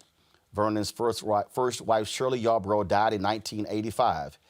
He is survived by his current wife, Ann Dibble Jordan, a brother, Windsor, and a daughter by his first wife, Vicki Jordan Adams. 3 children from his second marriage, Janice, Mercer, and Tony, and 9 grandchildren. In a moment, we're going to be joined by John Hope Bryant, founder of Operation Hope. We're also going to be joined by former CEO of American Express, Ken Chennault, one of the folks you heard Hugh Price and John Jacob and Mark Morial talk about, and Charlene hunter-gault, the sister who broke the barrier at the University of Georgia. Many of you know her as the famous journalist, but it was Vernon Jordan who escorted her into the University of Georgia as those racists were jeering at them in 1961. Folks, let me know when we have John Hope Bryant up. Cannot wait to talk to him, reflecting on the life and legacy of Vernon Jordan. I'm going to pull up right now the statement that President Barack Obama released with regards to Vernon Jordan. This is it right here. Like so many others, Michelle and I benefited from Vernon Jordan's wise counsel and warm friendship, and deeply admired his tireless fight for civil rights. We hope the memory of his extraordinary presence and the legacy of his work bring comfort to Ann, Vicky, and his family.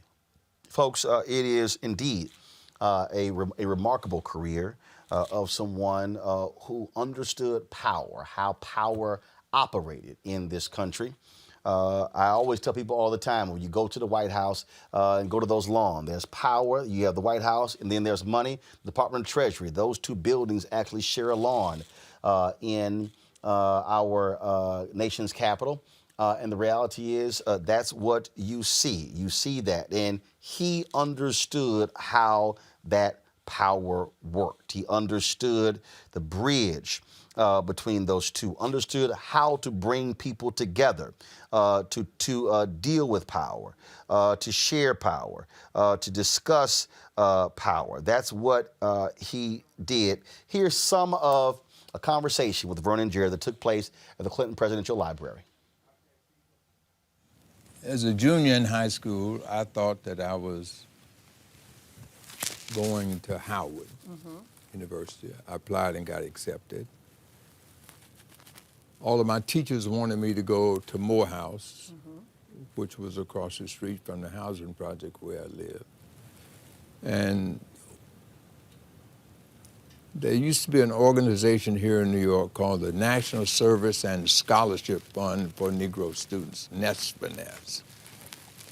And in my senior year, in October, a principal from California representing NSFNS came to meet with the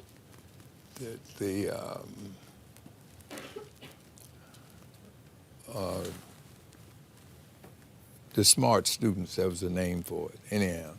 And he talked about NSFNS, and it was based on a project at Dunbar High School in Washington, D.C., where they took the best students and sent them to Ivy League schools. So I got very interested in it, and I applied to Yale, I applied to Dartmouth, I applied to Lafayette, I applied to DePaul. The president of the Atlanta Dartmouth Alumni Association called me up and summoned me to his office. And I put on my little suit and shined my shoes and went downtown. And he said to me that 10 boys in Atlanta had applied to Dartmouth, and I was the only colored. But I had the best academic record. And he said, the Atlanta Dartmouth Alumni Association is going to support your application. And we're going to do it because we want you to go to Dartmouth and get a good education and come back to Atlanta and be a Booker T. Washington for your people. And I said, sir, that won't work. He said, why won't it work? I said, I'm a W.B. Du Bois man. Joining us on the phone, he spent 17 years as the CEO of American Express, the third African-American ever to lead a Fortune 500 company. Ken Chennault, welcome to Roland Martin Unfiltered. Great to be with you. Ken, just share your initial thoughts about Vernon Jordan, who he was, what he represented.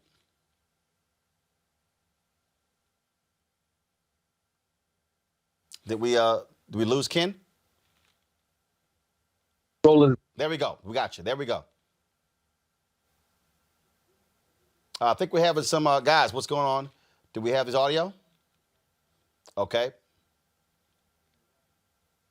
All right. Let me know if we when we have Ken Chennault back with his. I know we have him by the phone. Okay. Do we have Ken now with the audio? Ken, go ahead. Ken, can you hear me? Okay, I can't hear Ken. Folks, let's do this here. Let's pull him on FaceTime audio, please. No video. Let's put him on. That's video. Let's put him on FaceTime. Can you hear audio. me now? Now we can hear you, Ken. Go ahead. Good. All right. So, Roland, Vernon was a giant. I actually call him the first crossover artist because he was obviously a giant in the civil rights movement, but Vernon also recognized the importance of economic opportunity.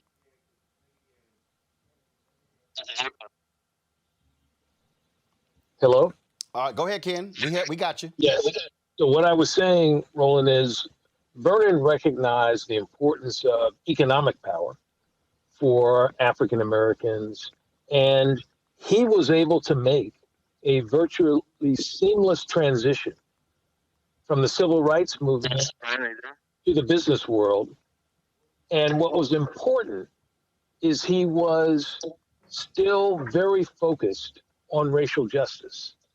And I will tell you that there is not a Black American in business who was not touched by that.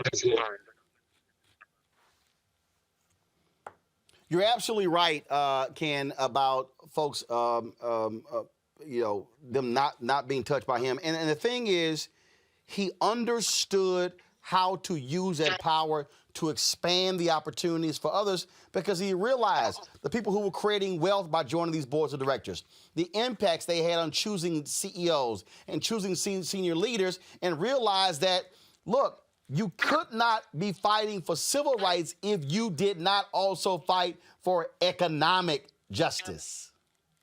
Absolutely, Roland. That was what was important. Was a lot of people have the vision, but the issue is, can they execute? And Vernon was able to execute on that vision. And one of the things he would say to me consistently is he would say, Ken, we stand on the shoulders of our ancestors, and we have to live a life. We have to give back. We have to bring people up so that other people can stand on our shoulders. And that's really the way Vernon lived his life. Is he was a champion for economic power, for racial justice, for Black Americans. Share with our audience what it was like, first of all, going to him, relying on that advice and counsel, being able to call him and bounce things off of or share things and get his perspective on moves you potentially would make as a CEO of American Express. So one of the examples I would give, and this is the genius of Vernon because he could reach down early. When I was in my early 30s, evidently my name came up at a board meeting. And the reference was made that Ken is African American. We think he has very high potential. Some board members would have just said, all right, that's great. What Vernon did was he called me. And he said, remember distinctly, he called, he said, Ken, this is Vernon Jordan. He said, I want to take you to breakfast. And I went over, Vernon liked to go to a hotel in New York called the Regency Hotel. And we had breakfast there. Obviously, everybody knew him. Everybody was going over to the table. And the breakfast was at 8 o'clock. And I got there at 8. Vernon was there, 8 o'clock sharp. and we finished breakfast at 12:30. And what Vernon did was simply amazing. Is he talked to me about his life, but also the lives of others in the civil rights movement. And he said to me, these are the people who paved the way for you. You have a responsibility, you have an obligation. The other thing is, with Roland is that Vernon was a great storyteller. And the vivid stories he told me about his personal struggles, what he did in the civil rights movement, the jokes, I just knew I was in the presence of a giant.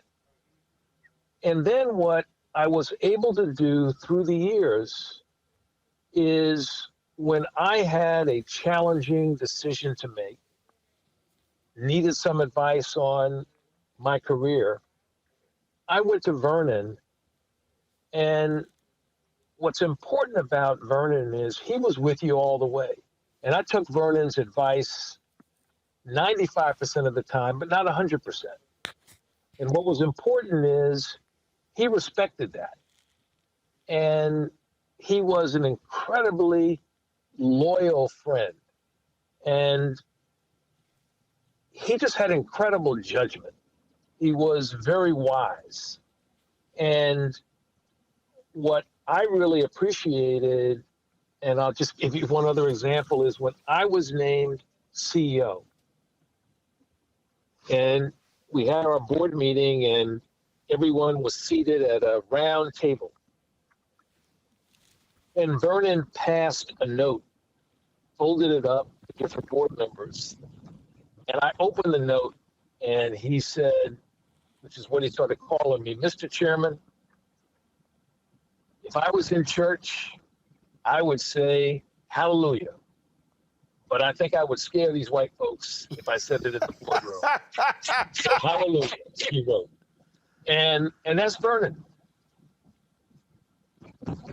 That, I think, is a perfect way to end the interview. Ken Chennault, we have lost a giant, but we have his wonderful work, and there's a whole lineage of people who he has put in position who can now pay it forward as a result of his work, not only in civil rights and law, but also in business.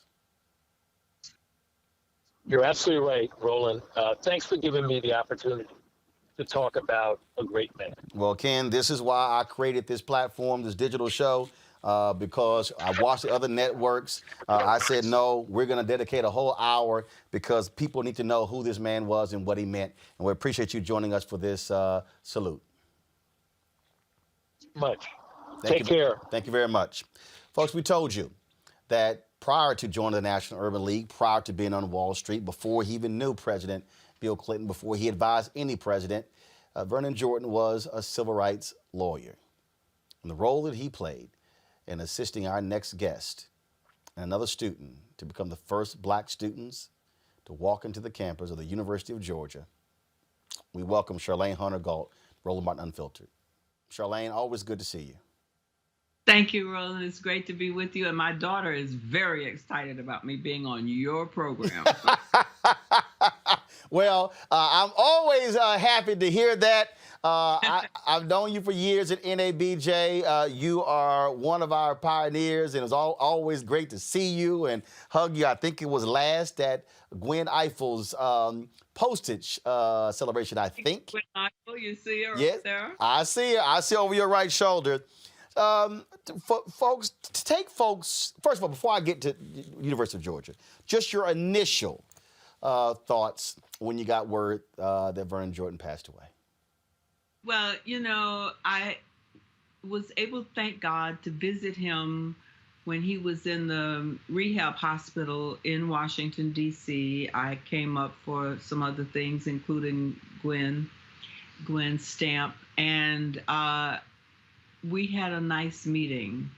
And so I was very happy that I had an opportunity to see him in person. And then subsequently, I had conversations with him on the phone, and Vicky, his daughter, would organize that. Well, and we would talk about just golf. That's his favorite thing, and the beach on the vineyard, because he always entertained so many of us when they were there for the month of August. He and Ann on the vineyard, and so we would just, chit chat, and I felt very good about that. And this morning, I got a call from Reverend Otis Moss Jr., great civil rights minister and just a wonderful man. And he said, I recognized his voice, and I said, oh, wait a minute, my other phone, he called me on my mobile, and my home phone was ringing. I said, hold on just a minute. And I picked it up, and it was Vicky. And very quickly, my mind said something is up, because Reverend Moss wouldn't be calling me this time of morning, and Vicky wouldn't be calling me. And just out of my mouth, I said to Vicky, Vicky, are you calling me with what I think you might be calling me with? And she sniffed and she said, yes. And I put the phone on my mobile on speaker, and so that Reverend Moss could hear me talking to Vicky, who told me how he had, and when I lived in South Africa, I learned never to say that's when someone goes where he went. There's a certain word they don't use. They use transition. Right. And I said, has he transitioned? She said yes. And so as I talked to her, I had Reverend Moss on the other line, because I knew that as much as I had a feeling this was coming sooner, maybe rather than later, I don't think I was quite ready for it. So I chatted with Vicky a few more minutes, and I said, can I call any of the papers that I have contacts? She said, no, we got that sorted. And I said, well, just let me know what I can do, if anything, in the next few days or whenever, and, just stay in touch. She said, okay. And then I transitioned to Reverend Moss, where I just wept and wept. And he listened very carefully, because well, not so much carefully, but patiently, I guess I should say. And that helped me through the hardest part.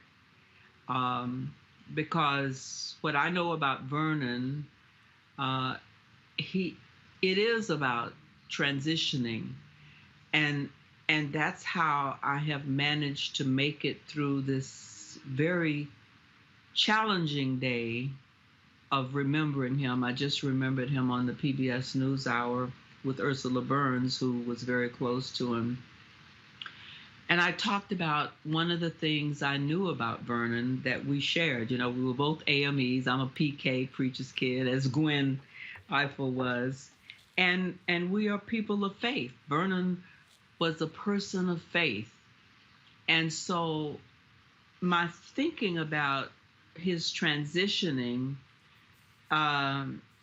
keeps my sorrow in check, because despite his earthly loss, I have heard him preach enough from so many pulpits on various occasions about the great camp meeting in the promised land that I know that's where he is now. He's in the great camp meeting in the promised land, and he is yucking it up with the other ancestors, my mother,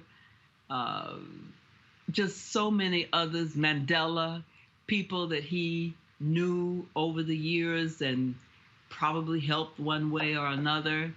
So as sad as I am, that faith that I shared with him helps me process his homegoing. You talked about using the word transition. One of the things that we say in the case of someone at his age. They've now gone from an elder to an ancestor. Elder to an ancestor, absolutely. The thing I said this with Hugh Price, and I had Hugh Price, John Jacob, and Mark Morrell on all together. Oh, great. And it was great to have all three of his successors on. And it was, the thing about, this was a regal man. I cannot just forget, Charlene, here in D.C., and I was standing in front of the Grand Hyatt, and I walked out and he was coming over, waiting on valet, and I said, if you have never met an African king, I mean, because I watched the miniseries Shaka Zulu, and Vernon Jordan, again, tall, good-looking, that voice. He walked, and I'm telling all you can think, there goes an African king. Absolutely. You know, the thing about Vernon, he was what would you say, 6'4" to 6'3", 6'4", and one of the memories I have is of when he walked me into that screaming mob of racists in January 9th, 1961. We're celebrating the 60th anniversary of that moment. And I remember that we stopped at the registration building to do the first things at Hamilton Holmes, my late colleague, who's also an ancestor. And I'm sure they're together now reminiscing because he left us far too soon. But at any rate, we stopped at the registration building and we filled out the papers. And my mom, who was about 5'4", and very strong, very brave. So we left that building, which, by the way, now bears the Holmes Hunter name. Thank goodness that the university has remembered us in that way for other generations. And we're walking to the journalism college where I had to complete my registration. And Vernon and I were walking fast to get past these screaming kids. And my mother, again, who, as I said, is so much shorter than us, called out, "Hey, you two, I'm not as tall as you two. Could you please slow down so I can catch up with you?" And it wasn't because she was afraid. She just wanted to be with us, you know? And so we said, oh, right. But Vernon was so determined that that's where his focus was, getting from that building across the campus. And of course, halfway through that process, the judge who had ordered us in, and I've never understood this because he made an amazing historic decision admitting us at a time when no Southern university had been desegregated. Meredith came a few months later, but Judge Boodle had ordered us in, and for some reason, the university was still fighting the case. So they managed on some grounds to get a stay of the desegregation order. And we're right in the middle of signing up in the journalism. So we had, fortunately, there was a Black family that had said they'd be available if we needed them. And so we went over to this Black family while Constance Baker Motley and Donald Hollowell went to court in Atlanta to try to get Judge Boodle's stay order overturned. So we're sitting there and Vernon's sitting there, and all of a sudden Vernon gets a telephone call. I guess this must have been maybe an hour or so later. I had actually gone to sleep because I was exhausted. And he gets off the phone and he says, "We can continue. The judge has ordered the stay abolished," or whatever legal term he used. And what was fascinating about that was that, A, we were able to continue registering that day, but the headline in the newspaper, the Atlanta Constitution, the next day, because the judge who overturned Judge Boodle's stay was named Tuttle. And so the headline was, Tuttle boots Boodle. And that's how I think Judge Tuttle went down in history, as the judge who booted Boodle. And Vernon, of course, took us back took me back to the journalism school, and I was able to continue registering. But you know, he was just there for me and for Hamp. And as I've listened to people, I didn't hear the earlier part of your show, but I heard Ursula Burns a little while ago on the News Hour, and she talked about how he was there for you in every iteration. I mean, he was there as a counselor if you were in corporate America or any part of that world. He was there. She talked about when her husband passed away, he was there for her. He was there no matter what your life, what you were going through in your life, whether it was joyful or sorrowful, or one in which you needed advice and counsel. And he just was, and, you know, you could also get him to come to your service at church and preach. He loved to preach. In fact, at one point he wanted to be, if you read his book, Vernon Can Read, he thought about going into religious service, but somehow he decided that lawyering was as noble, but Vernon could preach. There is no doubt about it. The brother could preach, and he loved to preach. He, the thing that I think as we, you know, and oftentimes, people only pay attention to the most recent things, and people look at advisors to the president and things along those lines. But to make that transition, and it really is a sharp transition, to transition from that civil rights work to the National Urban League, 30 years old, 30, following the death of Whitney Young, the tragic death of Whitney Young drowning in Lagos, Nigeria, and then leading the Urban League and leaving in his early 40s, and then having a completely new career, and of course, when it comes to being a lawyer, a lobbyist, presidential advisor, corporate titan, it shows just the levels, if you will, of Vernon Jordan, where he wasn't going to be defined solely by one thing. But let me tell you who is responsible for that, because to be sure, Vernon is responsible for his adult life. But the person who is responsible for the man that Vernon is his mother.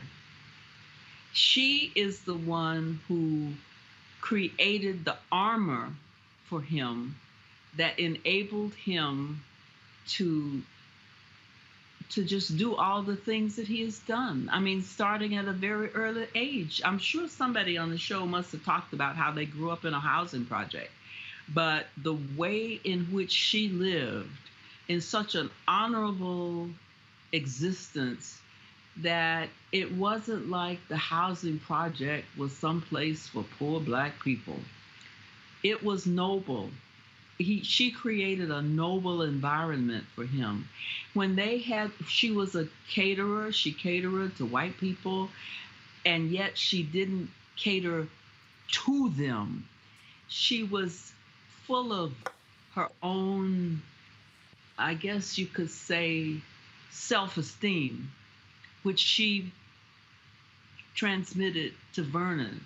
And the other way that she helped him, again, be the person he became was to ensure that he attended church services in Sunday school and then in church. And both of us grew up in the AME church, like Gwen Eiffel, preacher's kids. And we learned early on the armor that our Black church created for us. And that, again, was due to his mother. Now, his father made a big contribution But when you read Vernon Can Read, and when you know about Vernon's life, I think one of the most significant people in his life, even as he reached the highest levels of all the worlds you've been discussing, the person who set him on that path and gave him the armor to endure whatever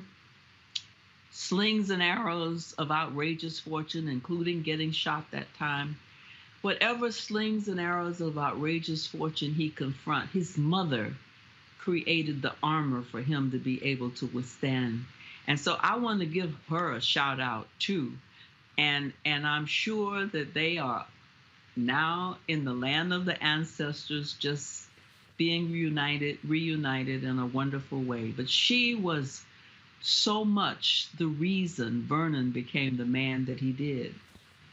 You talked about that day, that assassination attempt, Fort Wayne, Indiana.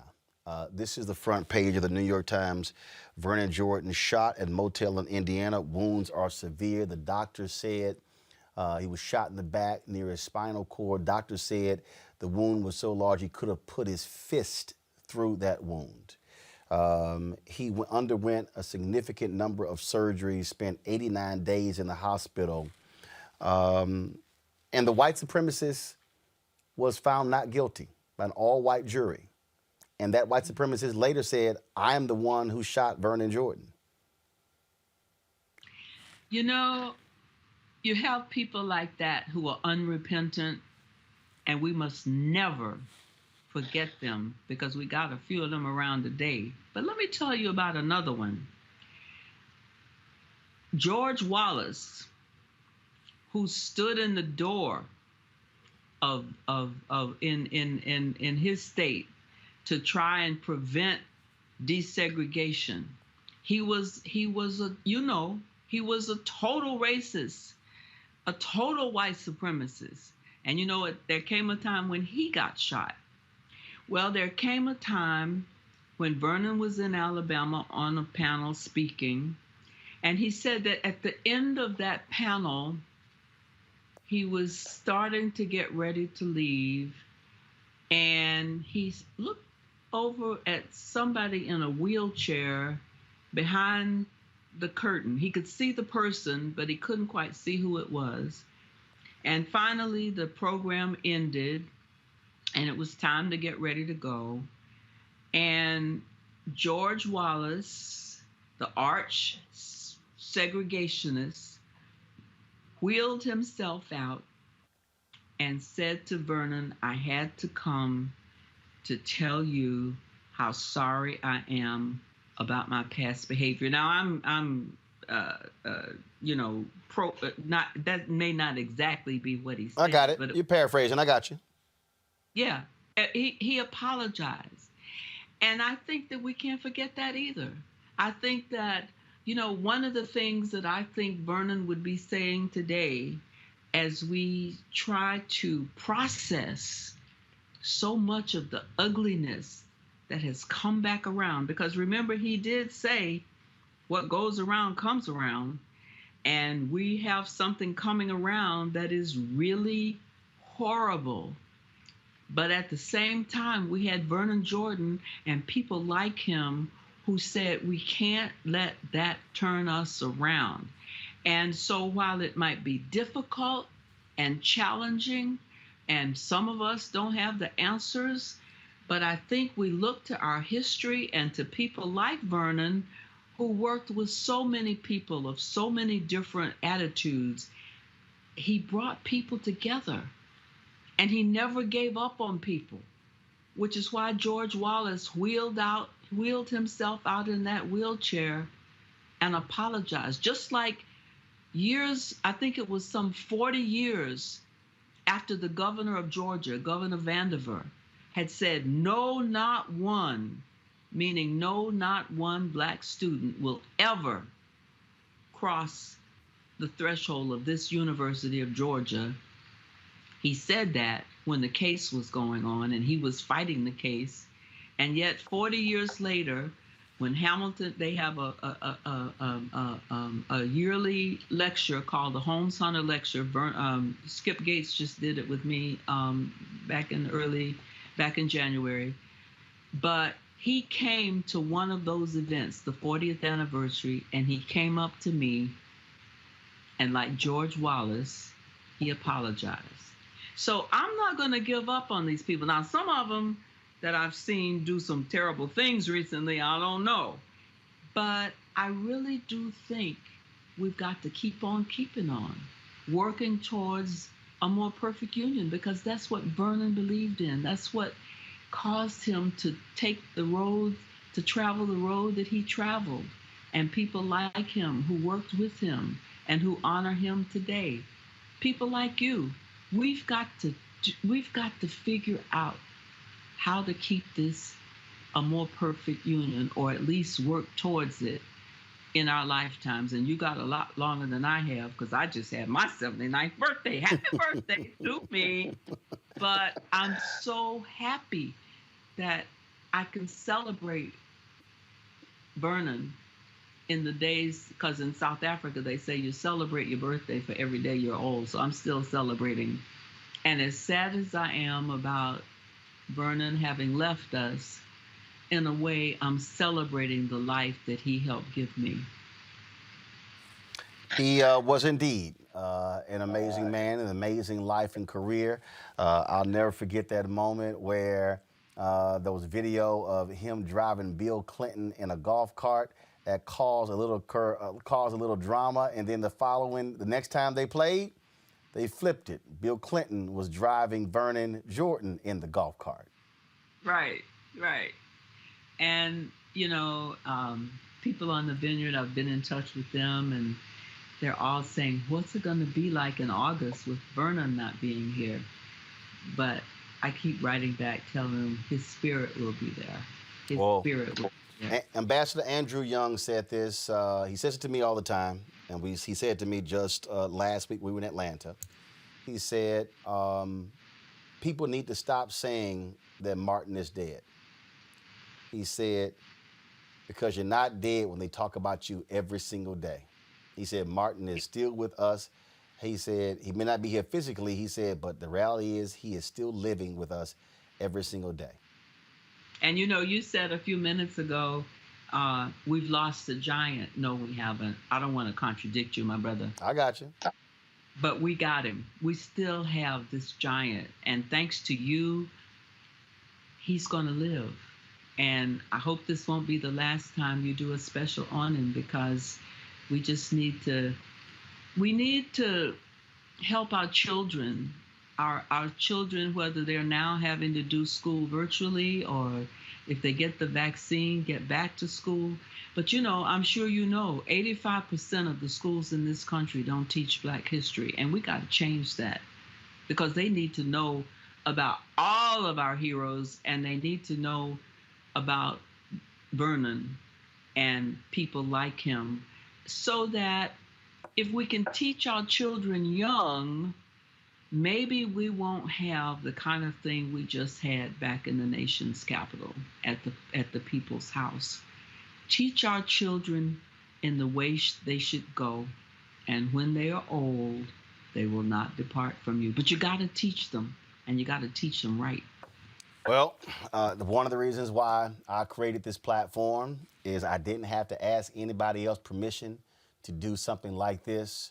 And for us to be able to have the platform, to have all three successors of Vernon Jordan of the National Urban League on at one time, have Ken Chennault on, have you on, is precisely why, because folks will get to see this.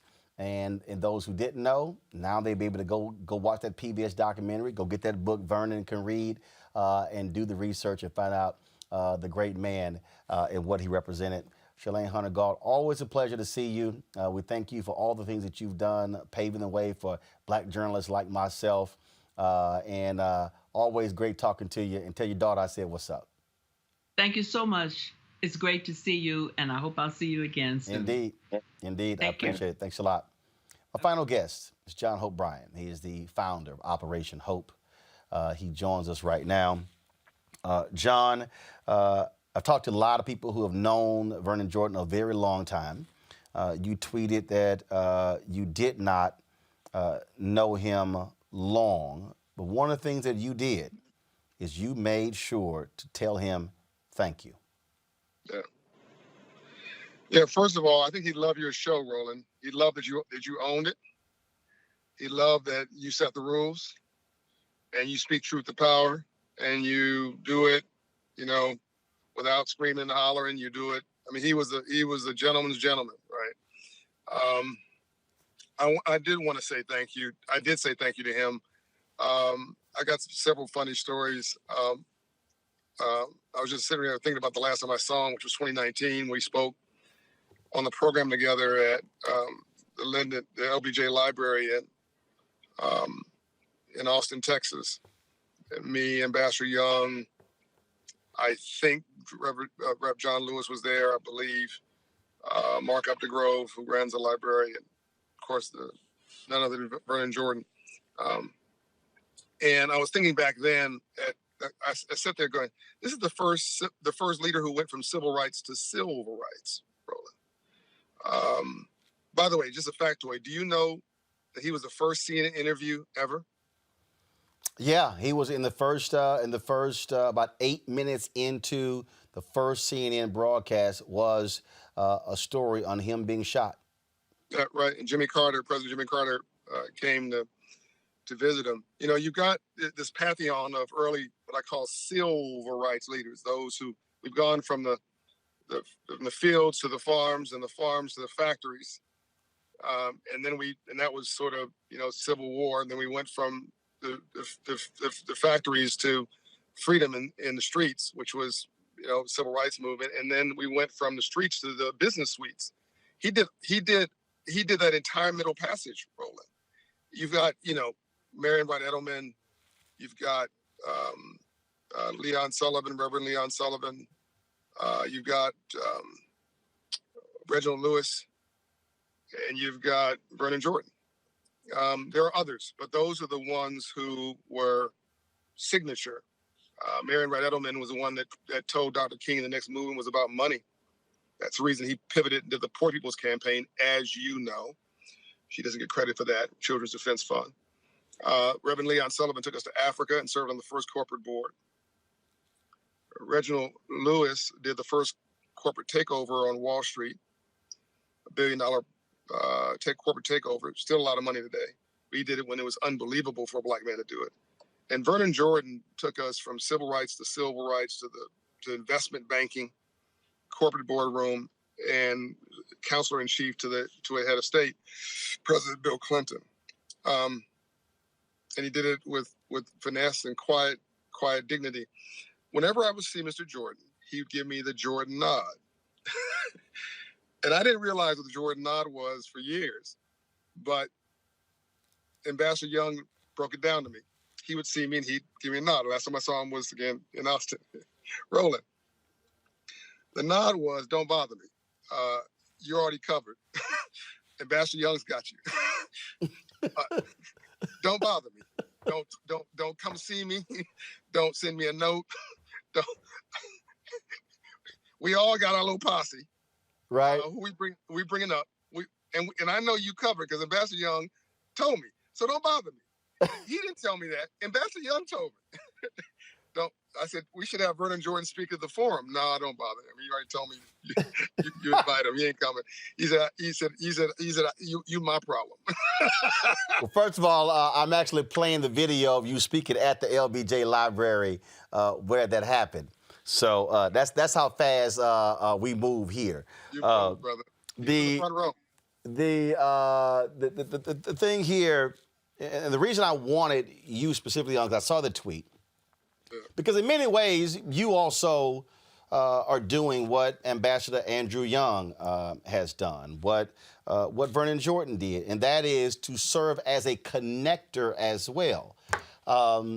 Look, the thing is, we all can't do everything. We can't be on every board. We can't get all the money. We can't get all the contracts. We can't know anybody. But it is important to utilize our relationships and contacts to be able to say when someone comes up to us, "How can I be of service?" How can I assist you? And one of the things I laugh about, the last time I saw Vernon Jordan was in the Palm restaurant here in D.C. It had to have been, I only go to the Palm restaurant for two things, two times out of the year. My birthday or my wedding anniversary, where I get their piece of chocolate cake. So it was one of those two. It was either November 14th or it was April 21st. It was one of those two. Vernon Jordan is sitting in the restaurant, and there was a young lady who had left. It was probably in November, because in April he'd have been at the beach. There you go.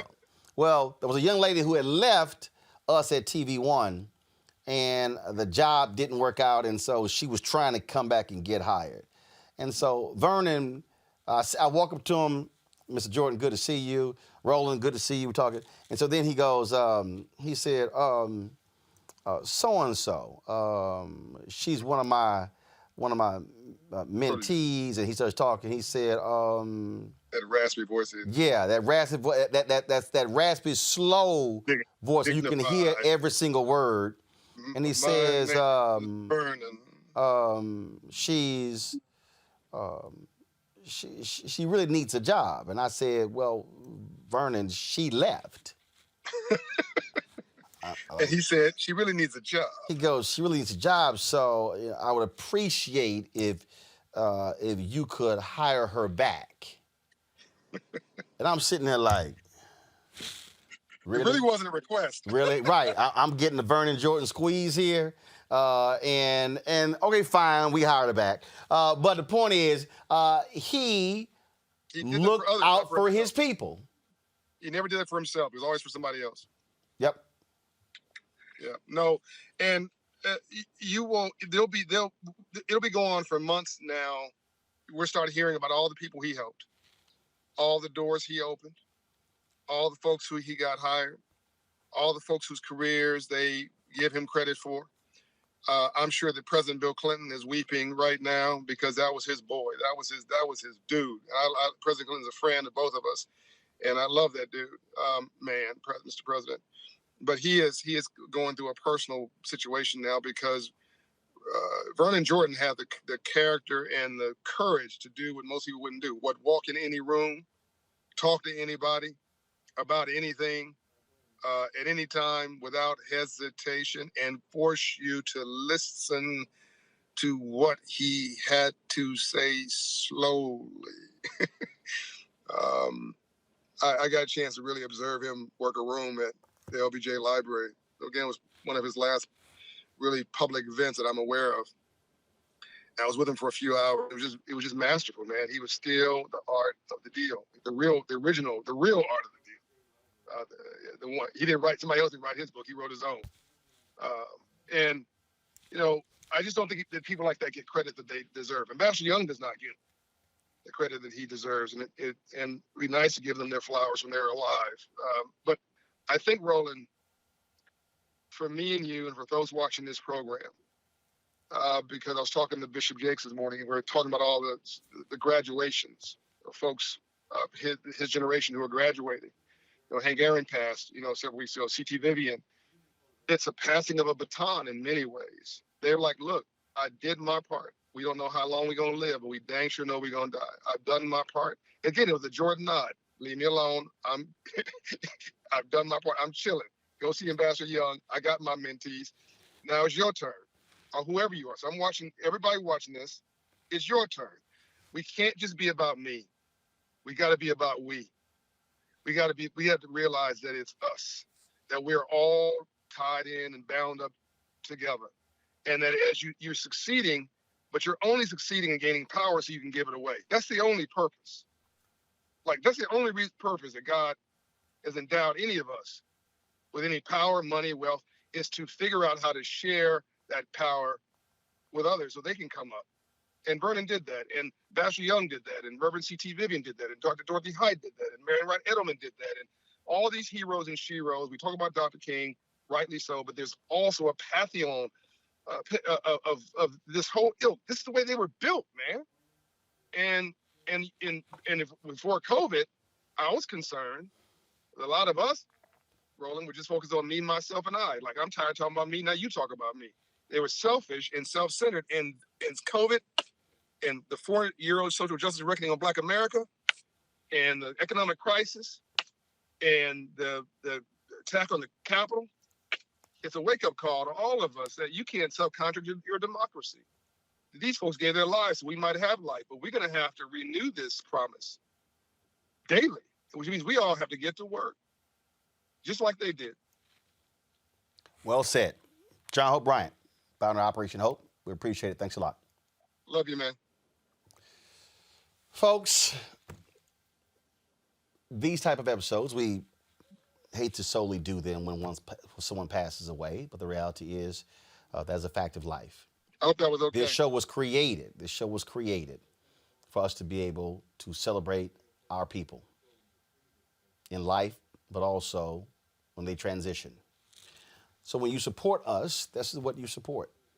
I don't know of any other place, any other show, as will bring together the 3 CEOs of the National Urban League who succeeded Vernon Jordan, Ken Chennault, Charlene hunter-gault. There were others we reached out to, wanted to have on. So your support is critical for us doing our work. We ask you to support us at our fan club via Cash App, $RM Unfiltered, PayPal.me/R Martin Unfiltered, Venmo.com/RM Unfiltered, Zelle, Roland at RolandSMartin.com or Roland at RolandMartinUnfiltered.com. Vernon Jordan was indeed a great figure, a tremendous man, an African king, someone who stood tall, walked tall, back was never bent, who represented us well, spoke truth to power, who sat with power, who was indeed powerful himself. Vernon Jordan, now an ancestor at the age of 85. We'll see you tomorrow.